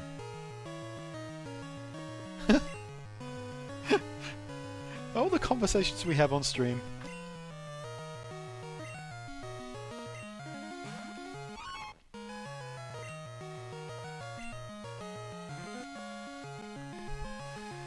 And the recipe steak was yeah that's what I'm thinking of. There's a certain sauce that's served with red meats.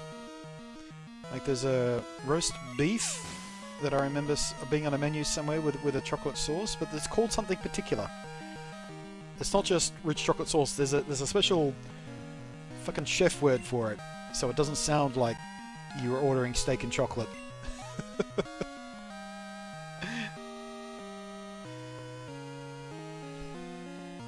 I've never had it, but I have seen it on menus. You have to develop certain... Yeah, that's... Yeah. I remember reading about that too. There's certain ways you cool chocolate that affects the way the crystals form, which affects the texture, which in turn affects the way the flavour carries across the tongue and the palate and all that kind of wonderful stuff.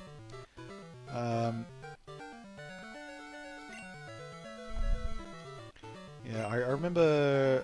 I don't think anyone has taught me about it, but maybe I saw a documentary or something on it, or was in one of my cooking shows that I used to love to watch. I don't know, but yeah, I certainly remember that aspect about preparing chocolate as well, and the crystal growth, and the speed at which it cools, and the temperature at which it cools from, and all that kind of stuff, and if you stir it as it cools, and all that. Nope. That drink's gone.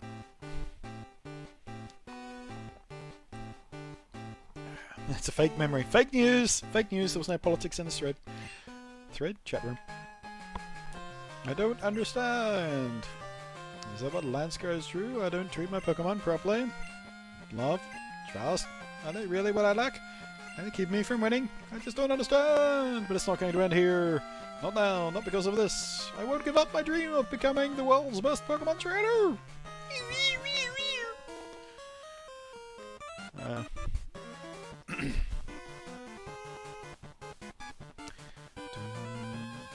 You have to put chocolate in the fridge? Wow! There's bait right there. Bait. Yeah. Yeah, you know, you just melt chocolate on the stove and throw it in the fridge. It's fine. It's fine. No! It's a bad silly buggers. Don't trigger our pastry chef.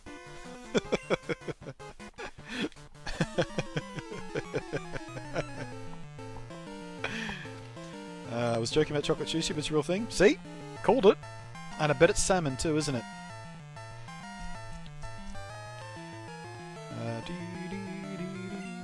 Moisture. Oh yeah, I did forget about that. The whole moisture and humidity aspect of the environment chocolate is cooled in can affect it even as well. Subtly, but certainly can.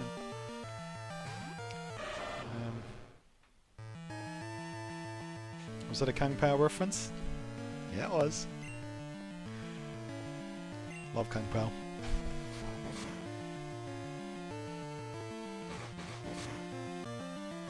My name is Betty.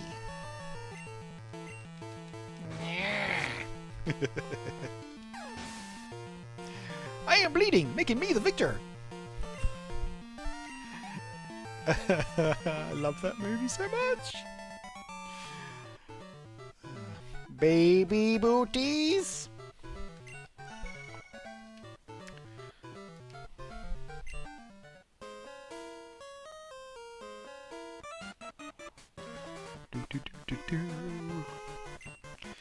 If anything cool in the freezer for a very short time, if it's not a moist environment, unlike a fridge.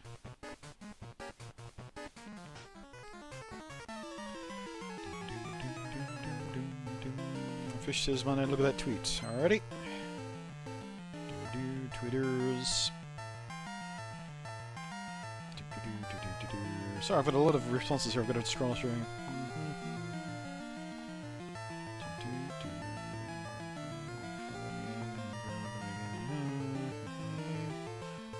Oh!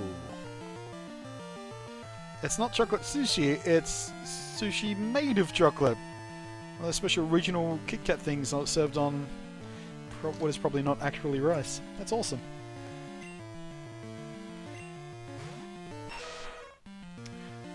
I do envy Japan, their regional Kit Kat variants. Some of them are amazing. Like the green tea one's not too hard to find. That's pretty much everywhere, but each region in Japan has a special variant of Kit Kat. And I've had a few of them, and they're fantastic. There's even a natto one, I think.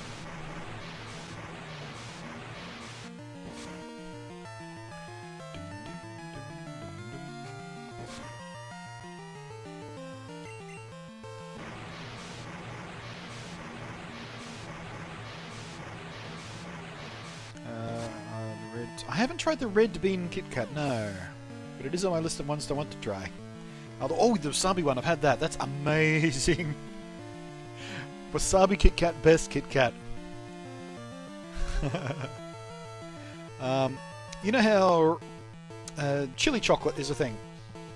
Alright, the spices of chili with chocolate, that fire and rich and velvety kind of texture thing goes really, really well together.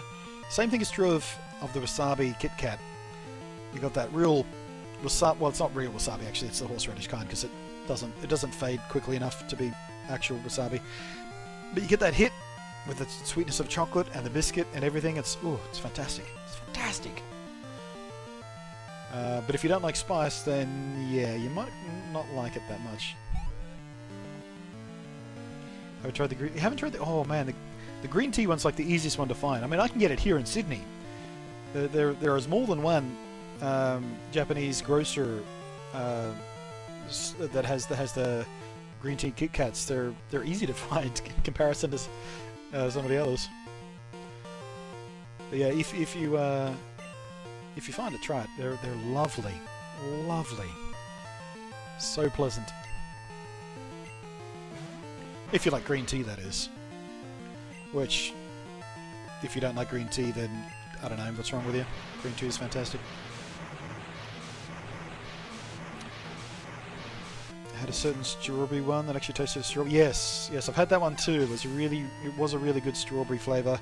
Not the usual artificial strawberry flavour you get in chocolate confections and things like that. A very, very, very authentic strawberry, aromatic to it. Chili chocolate's not bad. Yeah, it's good. Don't really go out of my way to find stuff like that. I like trying new stuff. It's always interesting. Oh, Japanese curry? Yeah. I do have some Japanese curry roux blocks. I think all I've got is potatoes though. And I can't make it. My rice cooker is still fucked. I haven't bought a new rice cooker yet. I can't make Japanese curry because it's no good without rice. It's not even Japanese curry if you make it without rice. It's just some curry.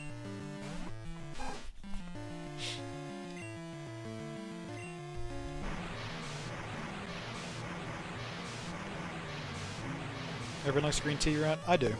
I don't love green tea. I like it. But I like green tea flavoured confections in particular, like green tea Kit Kats. Green tea ice cream is my favourite way to have the green tea flavour. Green tea ice cream is just a delight. Just a delight.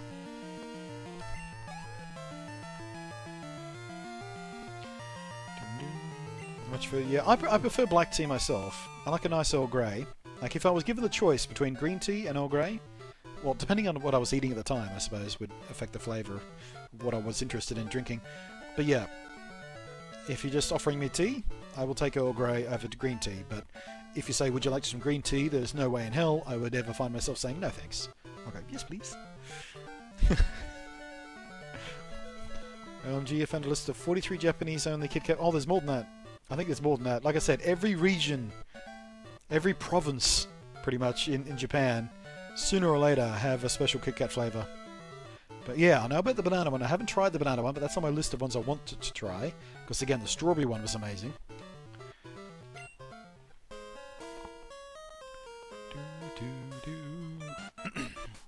pumpkin cheesecake, lovely. Caramel, not had the caramel McCartney McFlurry one. Japanese cheesecake is so good. Yeah, Japanese do really good confections too. They're very much inspired by the French as far as their confection and pastries go.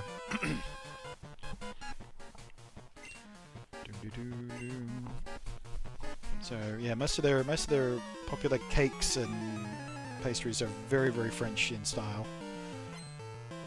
but just taken to the next notch up with some Japanese attention to detail. Honey sweet, yeah, honey sweet. You can get sweet potato. Oh, what's the Pocky? Sweet potato Pocky. I have to try that. Pocky's another Japanese candy that I love. Pocky's amazing. So Moorish. I once ate 7 boxes of Pocky all at once. Big boxes, not the little ones. Big boxes. Of the bitter chocolate ones, the man ones they sell for men, because only men like bitter chocolate in Japan.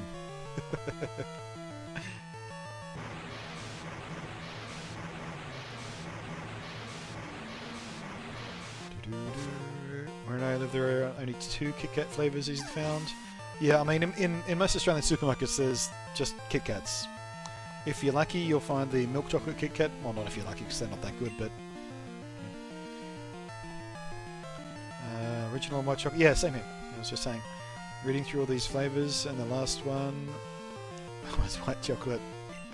Exotic.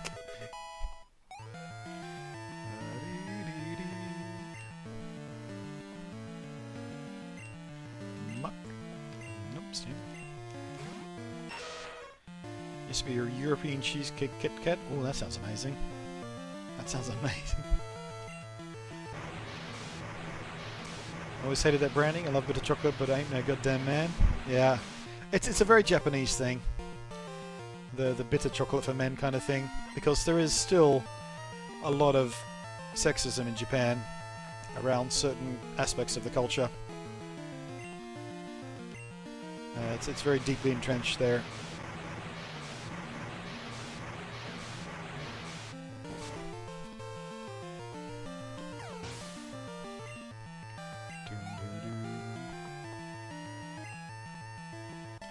There's an Asian market not too far from me. Yeah, go check it out. See if you can find the green tea Kit Kats.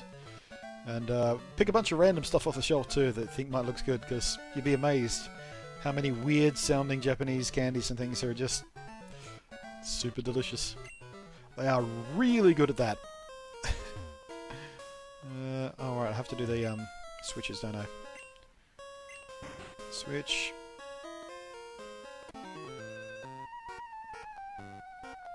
They ditched this project before they finished.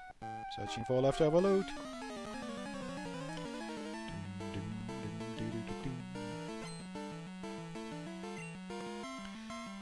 It's really look like... Yeah, a fish. That has been happening with... I forgot about that, yeah. Tim Tams in Australia have gone through a similar thing in recent years to the Japanese Kit Kat thing. They've been experimenting with different flavours. You know, they've had cherry ones and chocolate ones and white chocolate ones and some more exotic stuff as well, I think. But I can't rattle them off the top of my head because I've not tried any of them.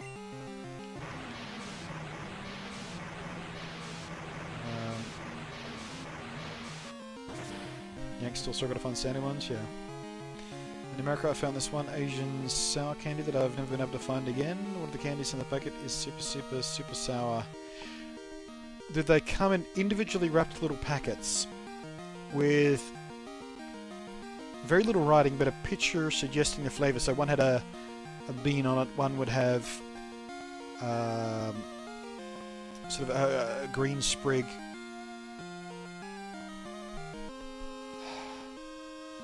I know the name of the damn thing, I can't think of it, but yeah. Yes, says Pip Pip Churro. Yeah, I think I know the ones you mean. They're similar to Warheads. Do you guys have Warheads? They're a super sour candy, but the Japanese ones came in a little more subtle flavor. They were still very, very sour, but the flavor selection was more subtle than, you know, strawberry and grape and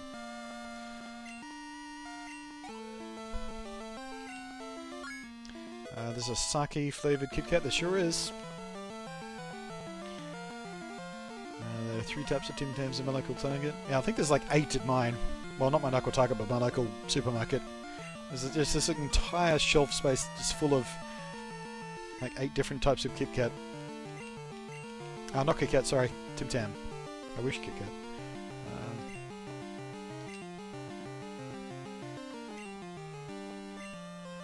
We have warheads here? Right.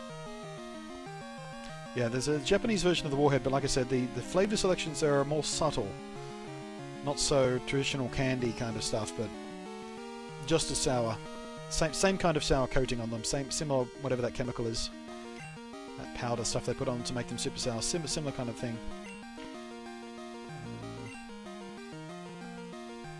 I think these were all just lemon flavour though. Ah, maybe I don't know the ones you mean. Yeah, still good though. I have had lemon flavour sour hard candy, but I don't think they were Japanese ones. I think it was a British one actually. February 27th they launched new flavours. Yeah, I've had the choc mint Tim Tams. They were nice. Never tried the salted caramels, but did want to. Coconut didn't try. Black Forest didn't try. I do like Black Forest cake, so I should have tried the Black Forest ones.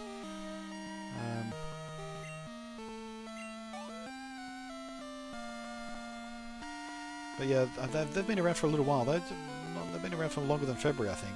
Unless I'm imagining things.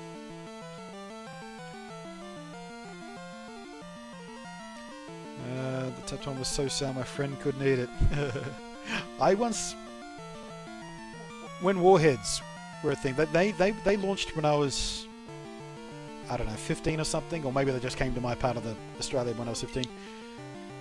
But the gag was, in the playground, you'd buy a bag of warheads and you'd have a competition amongst your friends to who could have the most in their mouth at once. I won.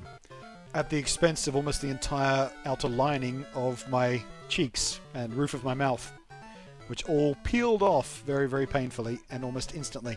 I chemically burned the inside of my mouth to prove my manhood in the playground. It was extremely unpleasant. Settle? No, not yet. Thank you. Alright, more Switch time.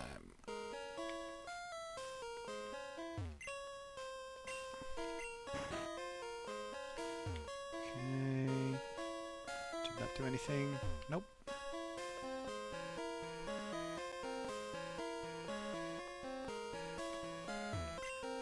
I think I want to try wasabi. They're not too bad actually. They're not super crazy spicy. They've just got a sort of warmth of wasabi to them.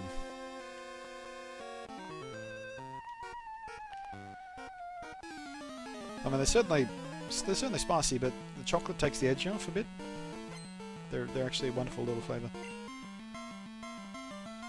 Although it depends on what your tolerance is, I suppose. Mine's pretty high for spicy stuff. So.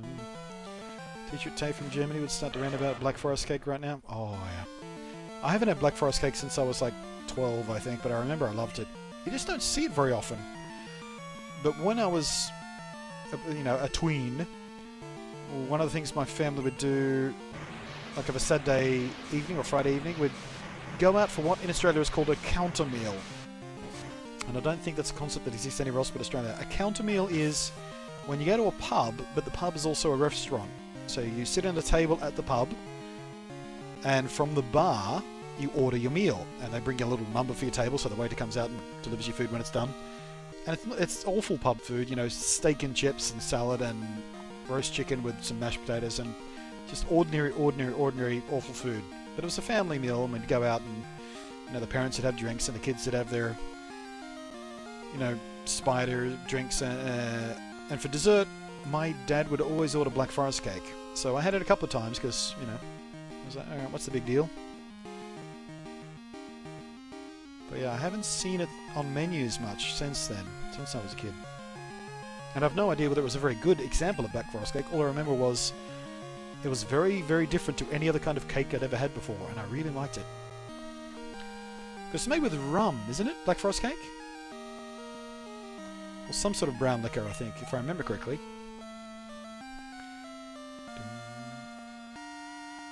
Why don't you put the Everstone on Hoot Hoot? Because he's got experience share on him. That's why. A lot of Black Forest cakes are more than just Black Forest style. In Germany, there's an actual lore about how it's made. Ah. All I remember was it was a dark cake that looked like chocolate cake, but it had more of a cherry flavour, but it had something of a heat of an undertone to it. Something that made it really, really rich tasting. Velvety.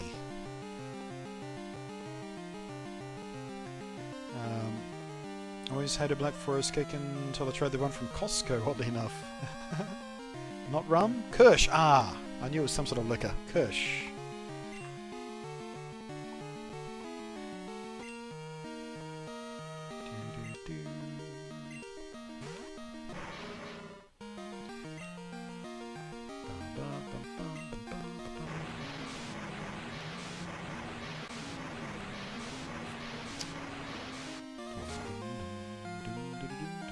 I'm going to have to leave the house once the stream is done. And I'm going to have to go to the shops, and I'm going to have to just... And you should never go to the supermarket while you're hungry, because you buy things you don't really need or want or shouldn't have. But I don't have enough food in the house right now to satisfy my cravings. I've got some fish cakes in the fridge. Oh, I do have some brioche rolls. Fish cakes and brioche rolls. That sounds like a nice little snack. Yeah. Make myself a nice little fish sandwich. Maybe that'll satisfy my cravings. But I desperately want to go to the shops and just buy a bunch of stuff that's really not going to help me lose weight.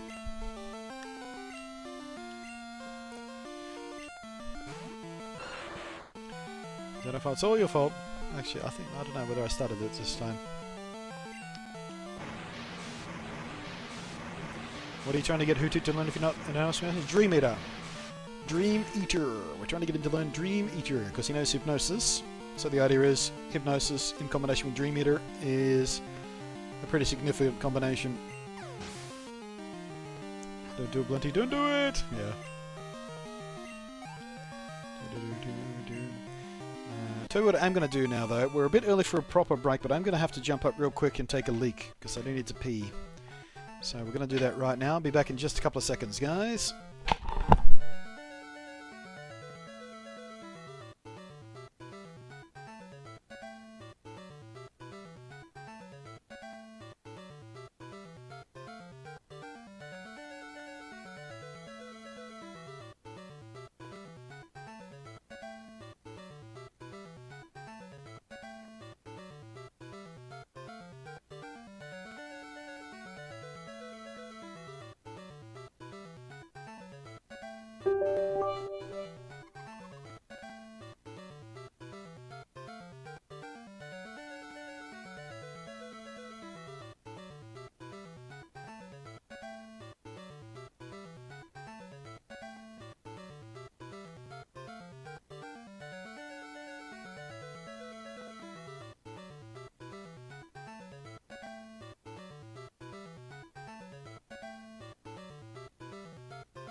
I'm back, sorry about that.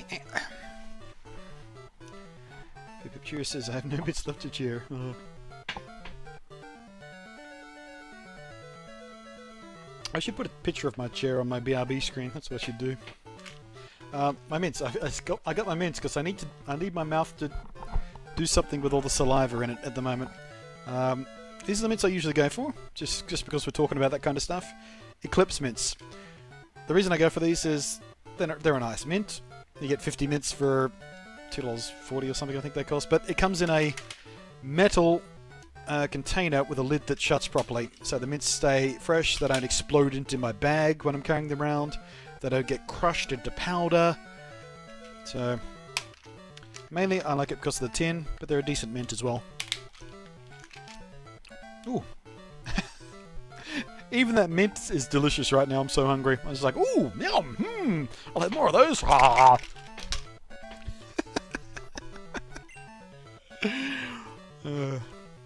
Eclipse grabby hands. Yeah, they're good, aren't they?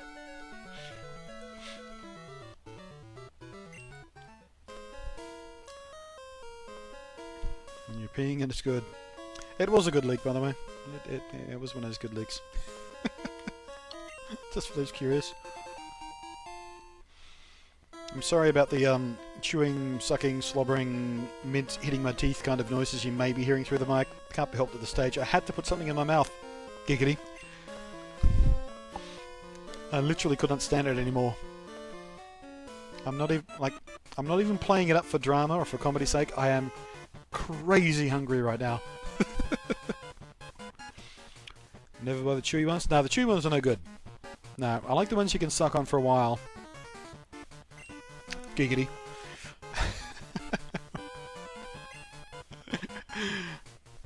Dream Eater's a long way off? Yes, I know. I know. But it's less far away than it would be if we let him evolve and then tried to get it.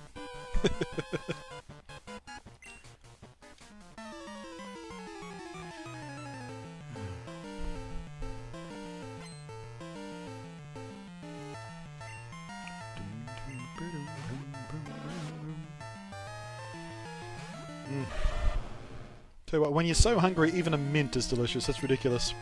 I don't think an Eclipse mint has ever tasted as good in my life. So stupid.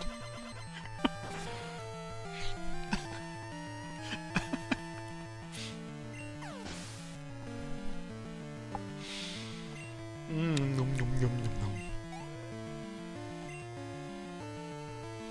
How many kilojoules or calories these things have? I've got no idea. I don't think it's written on the box anywhere. These are the spearmint ones, for those wondering, by the way. I like spearmint versus peppermint. I mean, I don't mind peppermint, but I like spearmint more.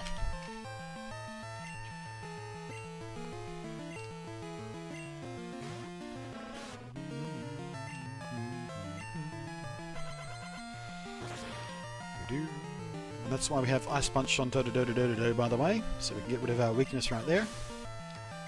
In case you hadn't noticed. Best damn mint ever. Nutritional info is on the plastic wrapper. Oh, okay, that's long gone. Someone Google how many kilojoules or calories or whatever they rated in is an Eclipse mint. Not that I'm counting. I'm not calorie counting or anything. I'm just curious because I know Tic Tacs are advertised at half a calorie per Tic Tac or something, because that's a thing, you know. It's the mint you have when you're a woman and you don't want to get fat. That's what their advertising used to be, basically.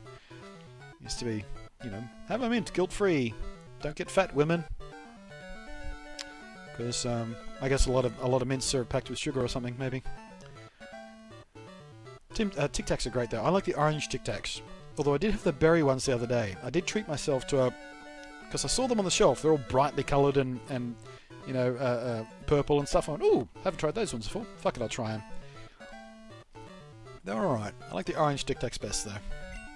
Orange Tic Tacs for the win.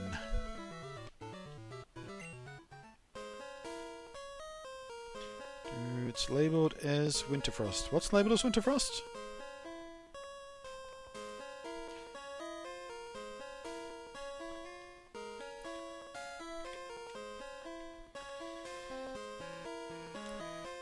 $13.90 kilojoules per 100 grams. That doesn't help me much. What's one of these things worth? 50 mints, 34 grams for 50 mints. So 28 per serving, size 2 grams. Okay, so I guess each one is 28 kilojoules, which is what in calories? Probably nothing.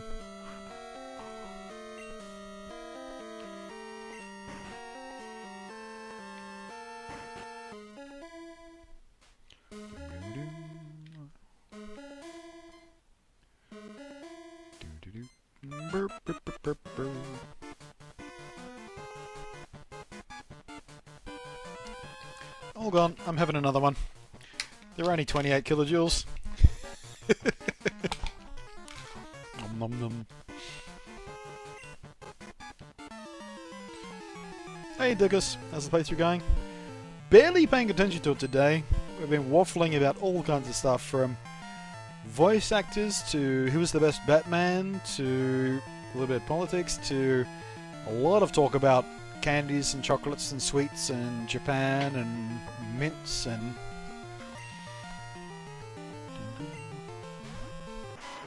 so may I have mint. You can have mint. Hang on. Whoops, that's the wrong button. That button. There you go. Have a mint. It's a brand new box as well. Go on, take one. 3 pieces of 7 calories. Well, that's a bit more than I thought, actually. More than Tic Tacs are. Tic Tacs have a candy shell and all.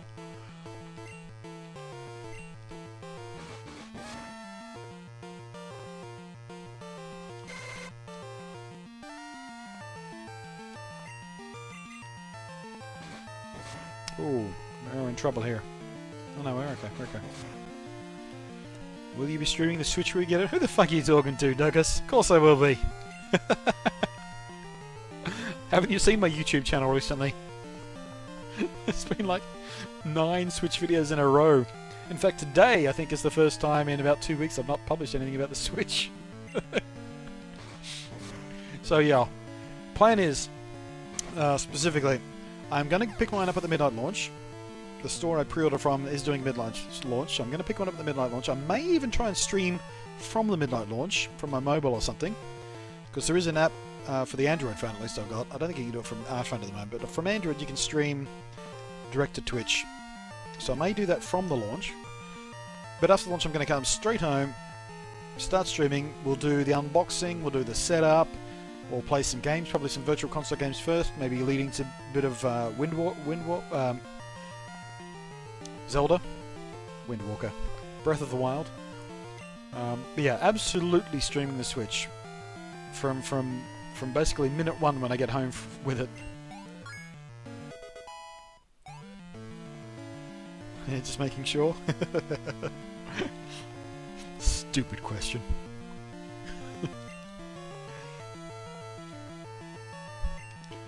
Golbat, it's fine. It's fine.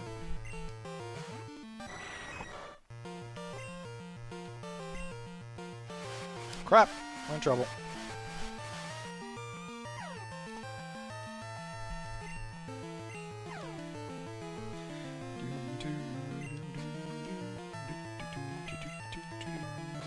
Nom.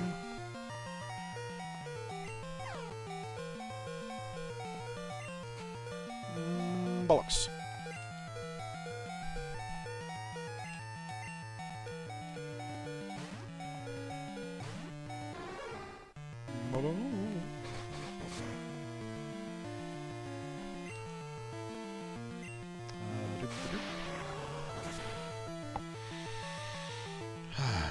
These mints have satisfied me somewhat. My stomach is still growling and gurgling and clenching like crazy, but it's somewhat calmed me.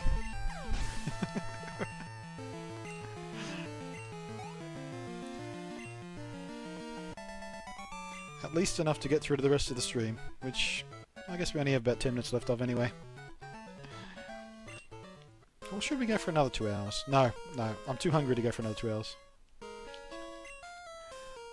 I lost. Please forgive me. Giovanni. Like I said, Zelly won't be there at midnight to pick up my Switch. Let's hope GameStop/EV Games is a new day and actually does send me my Switch day 1. Yeah. That's going to be interesting to see how that all rolls out. People are getting their Switches delivered. How they get delivered, what time it's coming, all that kind of stuff. It's exactly why I never bothered with it. I mean, I did order online, but when I ordered online I had the option to select to pick up in store. So that's what I did. Just on the off chance they were going to do a midnight launch, because the store I selected for the pickup from usually does do midnight launches for the big stuff. They certainly did for the Xbox One, which I went to the midnight launch for. They did for the PlayStation 4, which I did not have to go to the midnight launch for because I got a PlayStation 4 sent to me for review.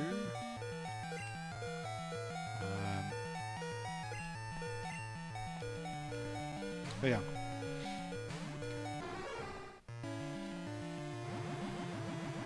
Just do a social eating stream? No, I don't think I want to be that guy. Plus, I haven't got a social eating overlay. I need a special overlay for do social eating, right? Because I do custom overlays for most of the stuff I do.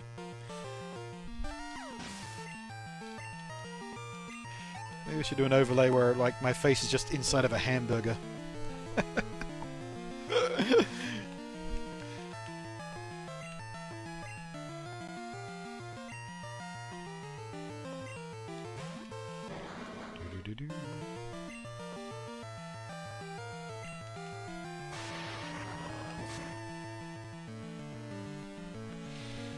Second mint gone.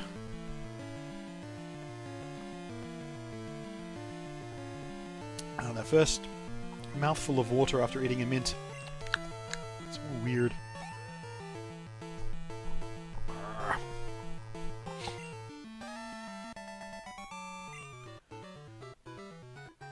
There's people who are getting this Switch early are so lucky. I don't know about that. They can't do anything with them. They don't have any games to play. They can't take them online for fear they'll be tracked down by Nintendo or locked out or whatever. All they can do is flip through the menus and pine for the day that the game arrives. Unless they are a dedicated content creator, like if I got mine right now, if it arrives at my door right now, I would have tons to do with it. I could do an unboxing properly. I could film it properly. I could do a proper review of the feel and haptic, sense of how the buttons press. I could take a good look at that. I could pull the fucking dock apart, see how that's all wired up. I could even dismantle the controller bits and see how they're all put together. And then there's lots and lots of content I could make from it. But the people who aren't content creators who are getting them early, all they can do is do shitty shaky cam crap.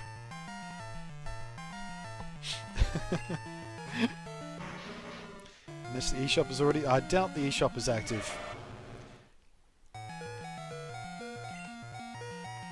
Damn it, I keep forgetting to heal this guy up.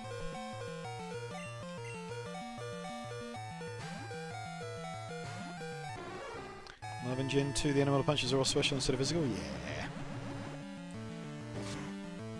Doesn't hurt.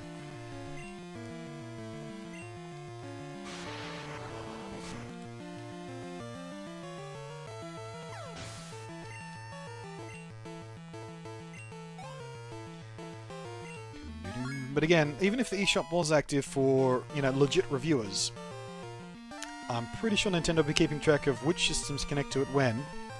So if they have a system whose, ID number or whatever they used to track the individual systems, will either be not able to connect, or will be locked out and shut down, or bricked, or who knows what Nintendo will do. They're crazy.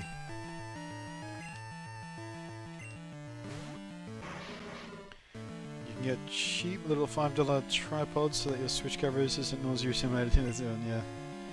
I mean, you could prop your phone up on a stack of books or DVD cases or a pillow or something, anything, just to hold it still and point it in the right direction. It's not difficult to get stable footage. But when you're trying to operate a Switch in one hand while your phone is in the other hand doing this, it's just, what are you? How many extra chromosomes do you need before you become just sort of that genetically damaged that you can't function well enough to realize that locking the camera down is probably a good idea? Nope. Nearly lost focus there. Alright, let's actually heal up our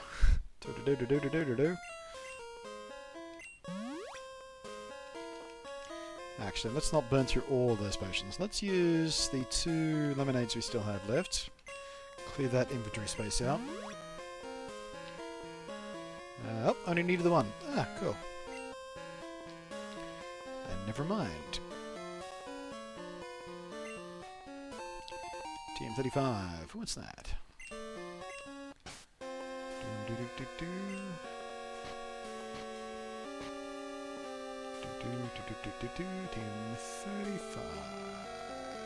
Sleep talk. Nah.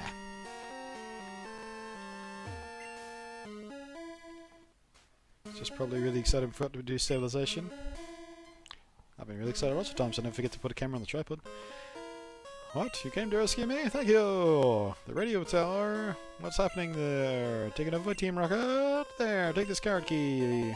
Yeah, see? Yeah. Use that to open the shutters on 3F. I'm begging you, help. There's no telling what they'll do. If they control the transmitter, they may even be able to control the Pokémon using special signal. You're the only one I can call on. Please save the radio tower!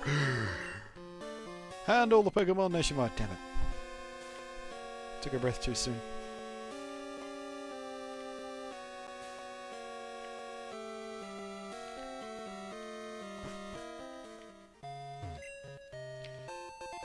Hey, amulet coin! Sweet!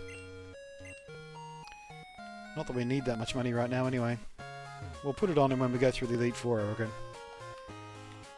Actually, wait. Totododododod's not actually holding anything at the moment, is he? Oops.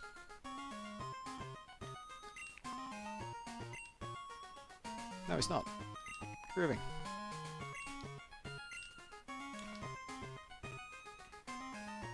Oh, this is how we get to the underground bit. I remember now. Wah, wah. Alright, have we opened up the other part of it yet? That's the stairs up there. That's where we came from. Down there. Can't get to that. Can we still not get to any of the other bits of this? I'm still living with this box over. I guess not.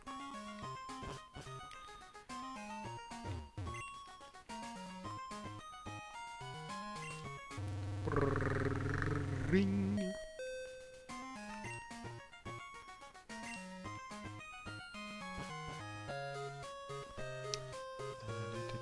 Oh right, wait. We're it's not the third floor of this building we need to get, just the third floor of the radio tower. I derped. Actually, while we're here, do we actually need anything? Trainer's marker. Ah, fuck it. Who cares?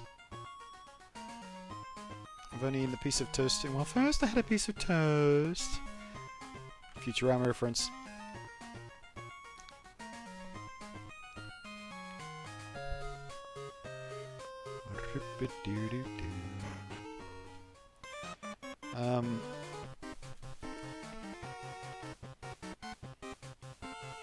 Yeah, all I've had today is one of those fish cakes I was talking about earlier.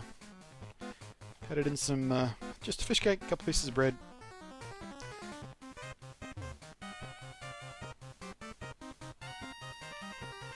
But I also got some brioche rolls. I'm going to make a couple of fish sandwiches with it for tonight. Get out of the way, bitch. Jesus. Card key!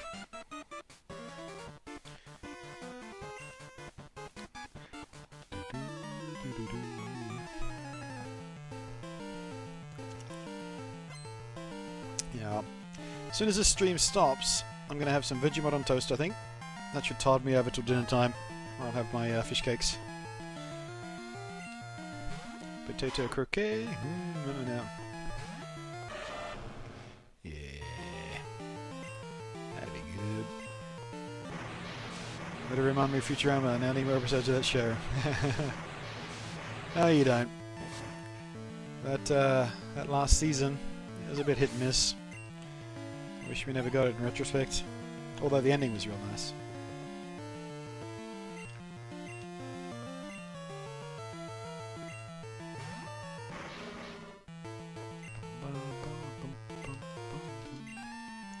Huh? Oh, I'm out of surf again. Damn. We should use my PP up on that surf, shouldn't we? Since I'm using it so much. Ice punch should be sufficient, shouldn't it? For coughing. Maybe. Yeah. Oh, you bitch.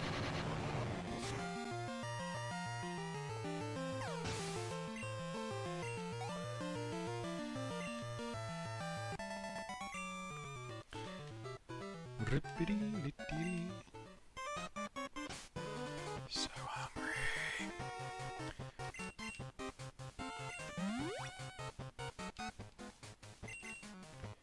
How much longer will we be streaming?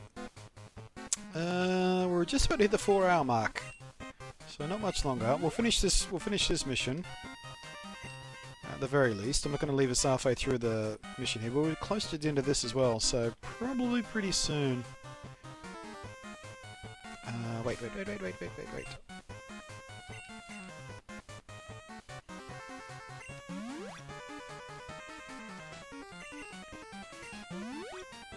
But yeah, I was thinking about going for 6 hours today, do 3 2-hour sessions, but I absolutely couldn't do it. I'm way too hungry. Way too hungry. I have to stop, eat, chill out, digest.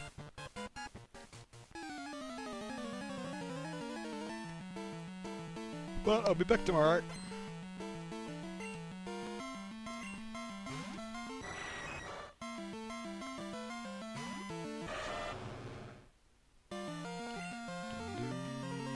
Bubble Bunny says it's midnight. Not here, it's not.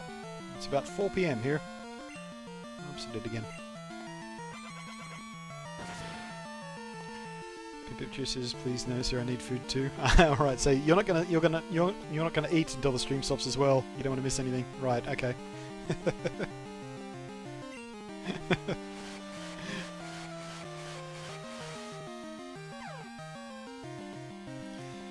Why does that need auto mod? I have no idea. No idea why that one got tripped up by auto mod. FUD maybe? Fear, uncertainty, and doubt.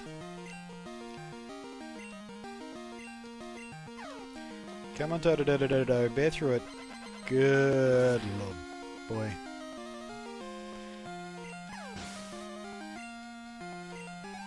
Nope, guess not. Try plus no. Maybe that was it. Maybe that's something spammers use a lot.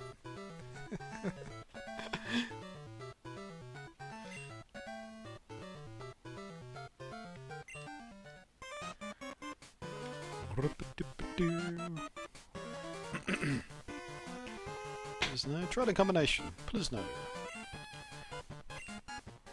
Please no. Nope.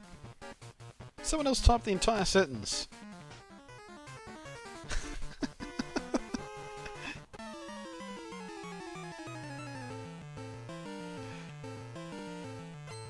Because all about it's supposed to pay attention to context.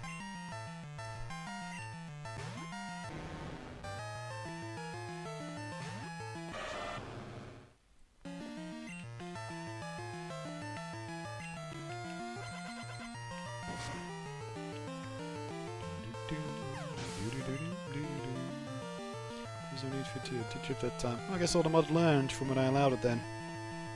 Weird. What's even happening in chat right now? I had a weird auto mod thing, that's all. Hello, by the way, Power Good Gamer.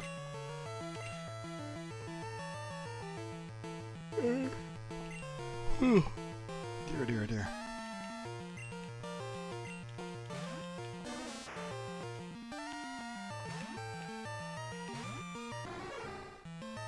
Hi, Oddish. Fire Punch! Bob says, I tried to remix the Rocket Battle theme. Why? It's perfect the way it is. Leave it alone.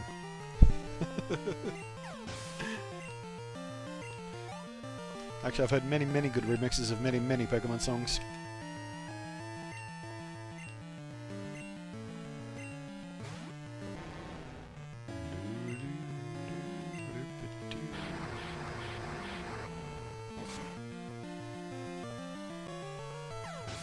Oh, crap. I can't stop yawning. Now I'm hungry and tired. I'm hungry and sleepy.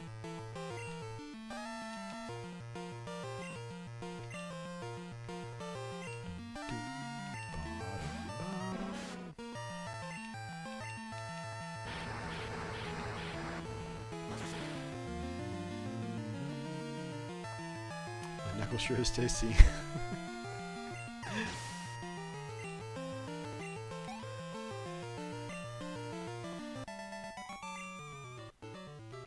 It's just me, was Gen 7's music really forgettable? I think all the games have had pretty good music.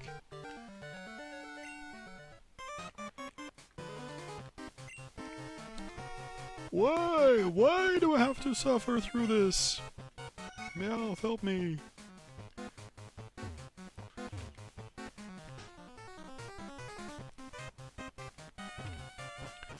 Gazerp.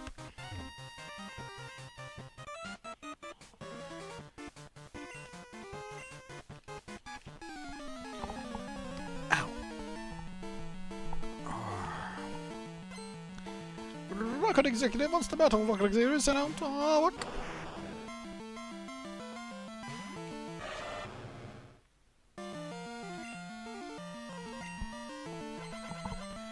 You guys should sneak downstairs for midnight stack. Sure, why not? Nice roast beef roll sounds nice for midnight stack, don't you think? Oh god, roast beef roll. I'm gonna have raw salivary again.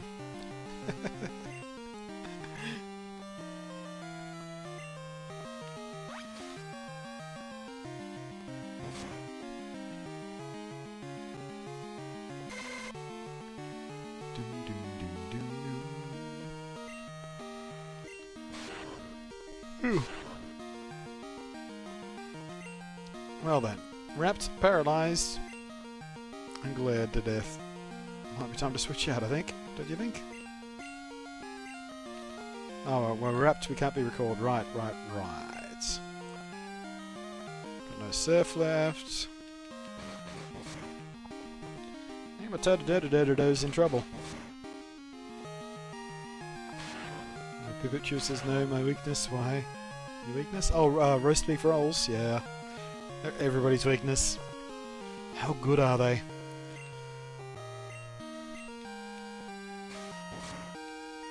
It's time for stale marshmallows. Hey, we won! Amazing. Where'd he go to go? Tododododo.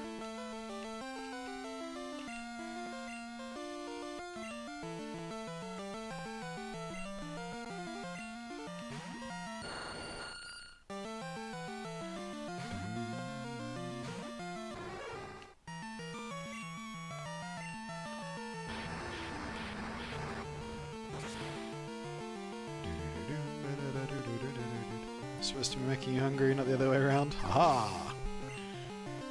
Revenge!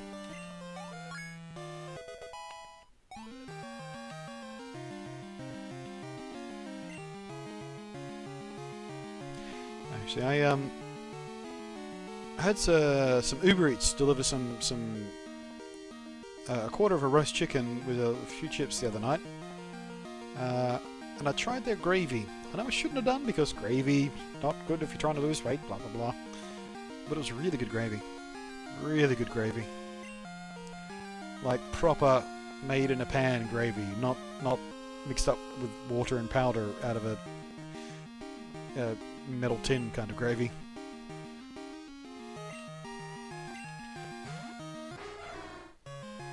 I'll get you next time, Gadget. Next time.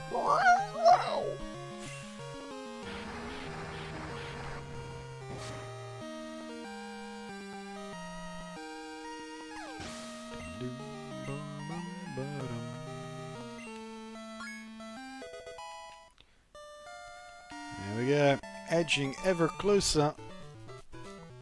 We're only like 11 levels away now from Hoot Hoot getting to where it needs to be.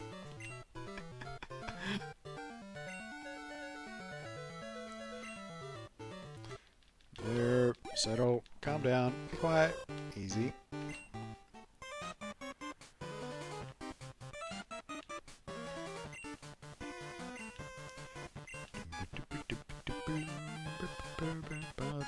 That should bring our boss Giovanni back from his solo training. We are going to regain our former glory. I won't allow you to interfere with our plans.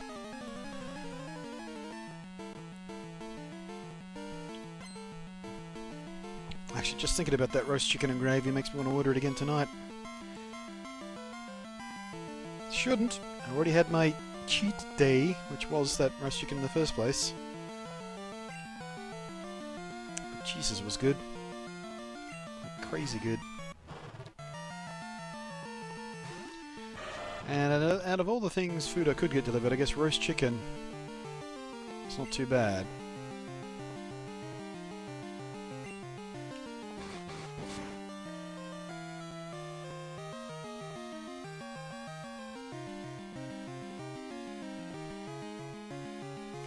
Nintendo game everyone's calling bot W, what is it, UAP? No, it's the New Zelda game, Breath of the Wild.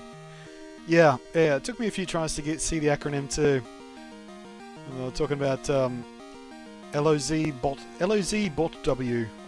It's like, what the fuck is that? But Legend of Zelda: Breath of the Wild.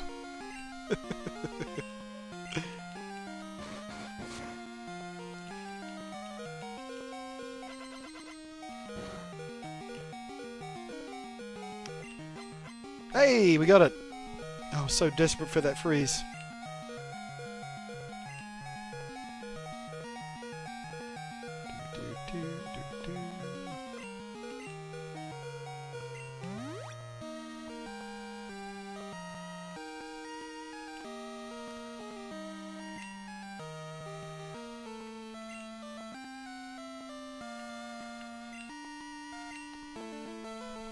Nice. Get Hoodoo back in there. Get some free XP out of our frozen enemy.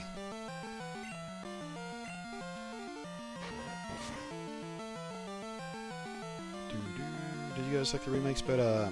Remakes of the Pokemon games? Yes, because they looked better, they improved the mechanics, they added a few new features which made the game sort of nicer to play in general. That doesn't devalue the fun that the originals have though, but yeah, I did like the remakes better. For, you know, all of the obvious reasons. Running shoes for a start.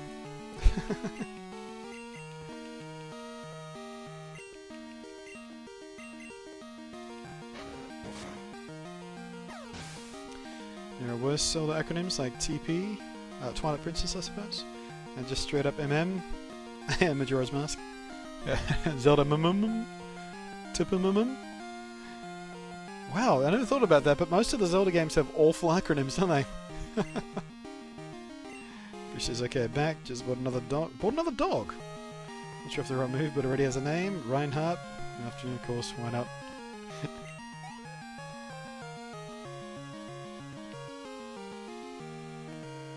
Un's name is cranking the music.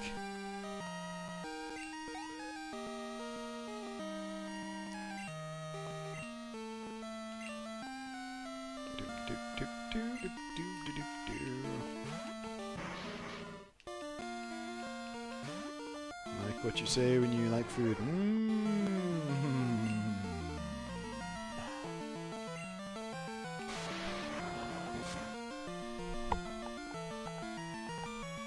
I think I just heard some thunder.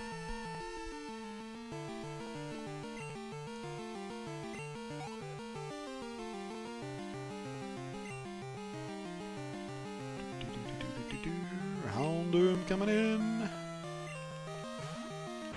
Raw! Look at that goofy sprite.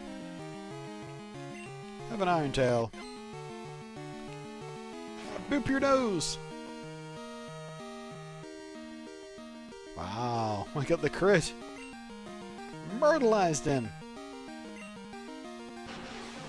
Dropped his defense, which he was always trying to do with the iron tail, but we just nailed it all over the place. Spoopy. Cool.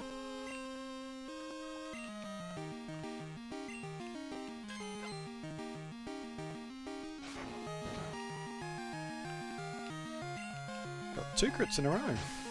Nice.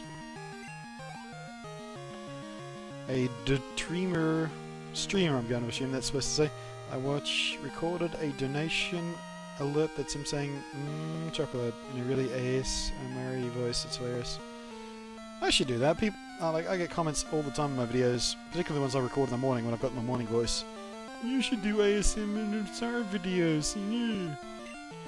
Maybe I should do that for my next batch of donation alerts. Because I guess we are past the need for the shame one, aren't we? I just record a really, really low and deep one. Thank you. I like it. I really like it. How could this be? Our dreams have come to naught. I wasn't up to the task after all. Like Giovanni did before me, I will disband Team Rocket here today. Farewell! Peace out, homie! For destructive wind, large hailstones, heavy rainfall for people of Greater Wollongong and parts of the Blue Mountains, Hawkesbury, Gosford, Sydney, and hello. Yeah, 20 degrees. We still are forecast for thunderstorms. Let me just double check. Forecast Sydney.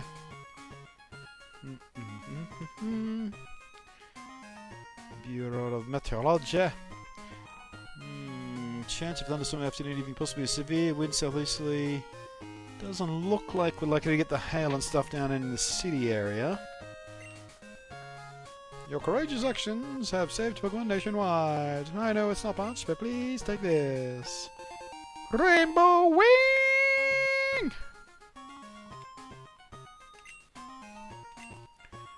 Now we can go on Legendary Hunt. There used to be a tower right here in Goldenrod City, but it was old and creaky, so we replaced it with a radio tower. During the teardown, we found that at the top.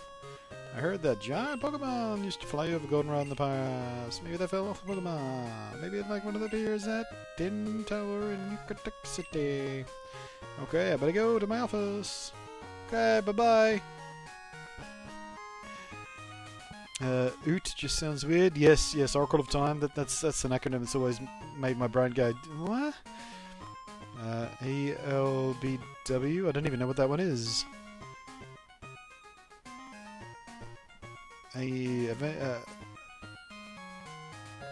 Adventures of Link.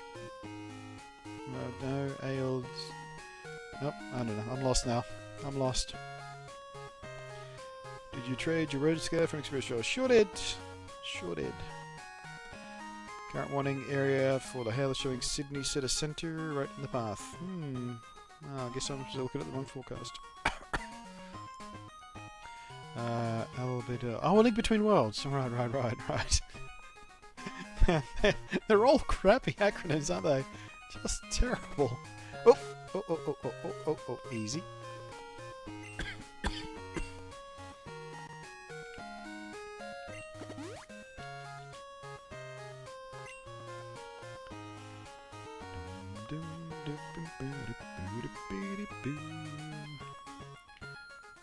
Zerp. Zerp.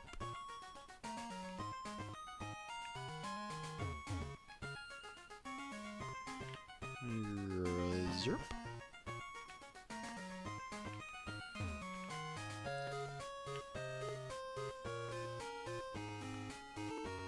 Burp. What up, Chuck? Says just jiggle. Just jiggle. How the fuck do you say that username? What up?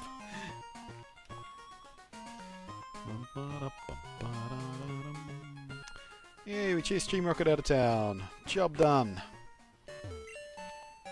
Now, one more gym to go. We've got to go back to Tin Tower, do the Rainbow Wing thing. Then the Pokemon League. And back to Old School Town. Still lots more to come in further playthroughs of this. The live playthrough of Pokemon Gold. Brought to you by Blunty Stream Technology. But that is it for today. We are 20 minutes over the 4-hour mark, which is what I was aiming for. So not too bad. Worth it though, so it's better than stopping halfway through an adventure like that. I like stopping at proper stopping points. So we're healed up. Let's go ahead and save. Thank you, Paul Meta Numbers.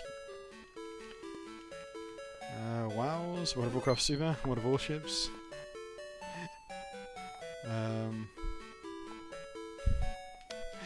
Right. So I'm gonna go eat something right now. I'm gonna go eat something. I might go eat many things actually.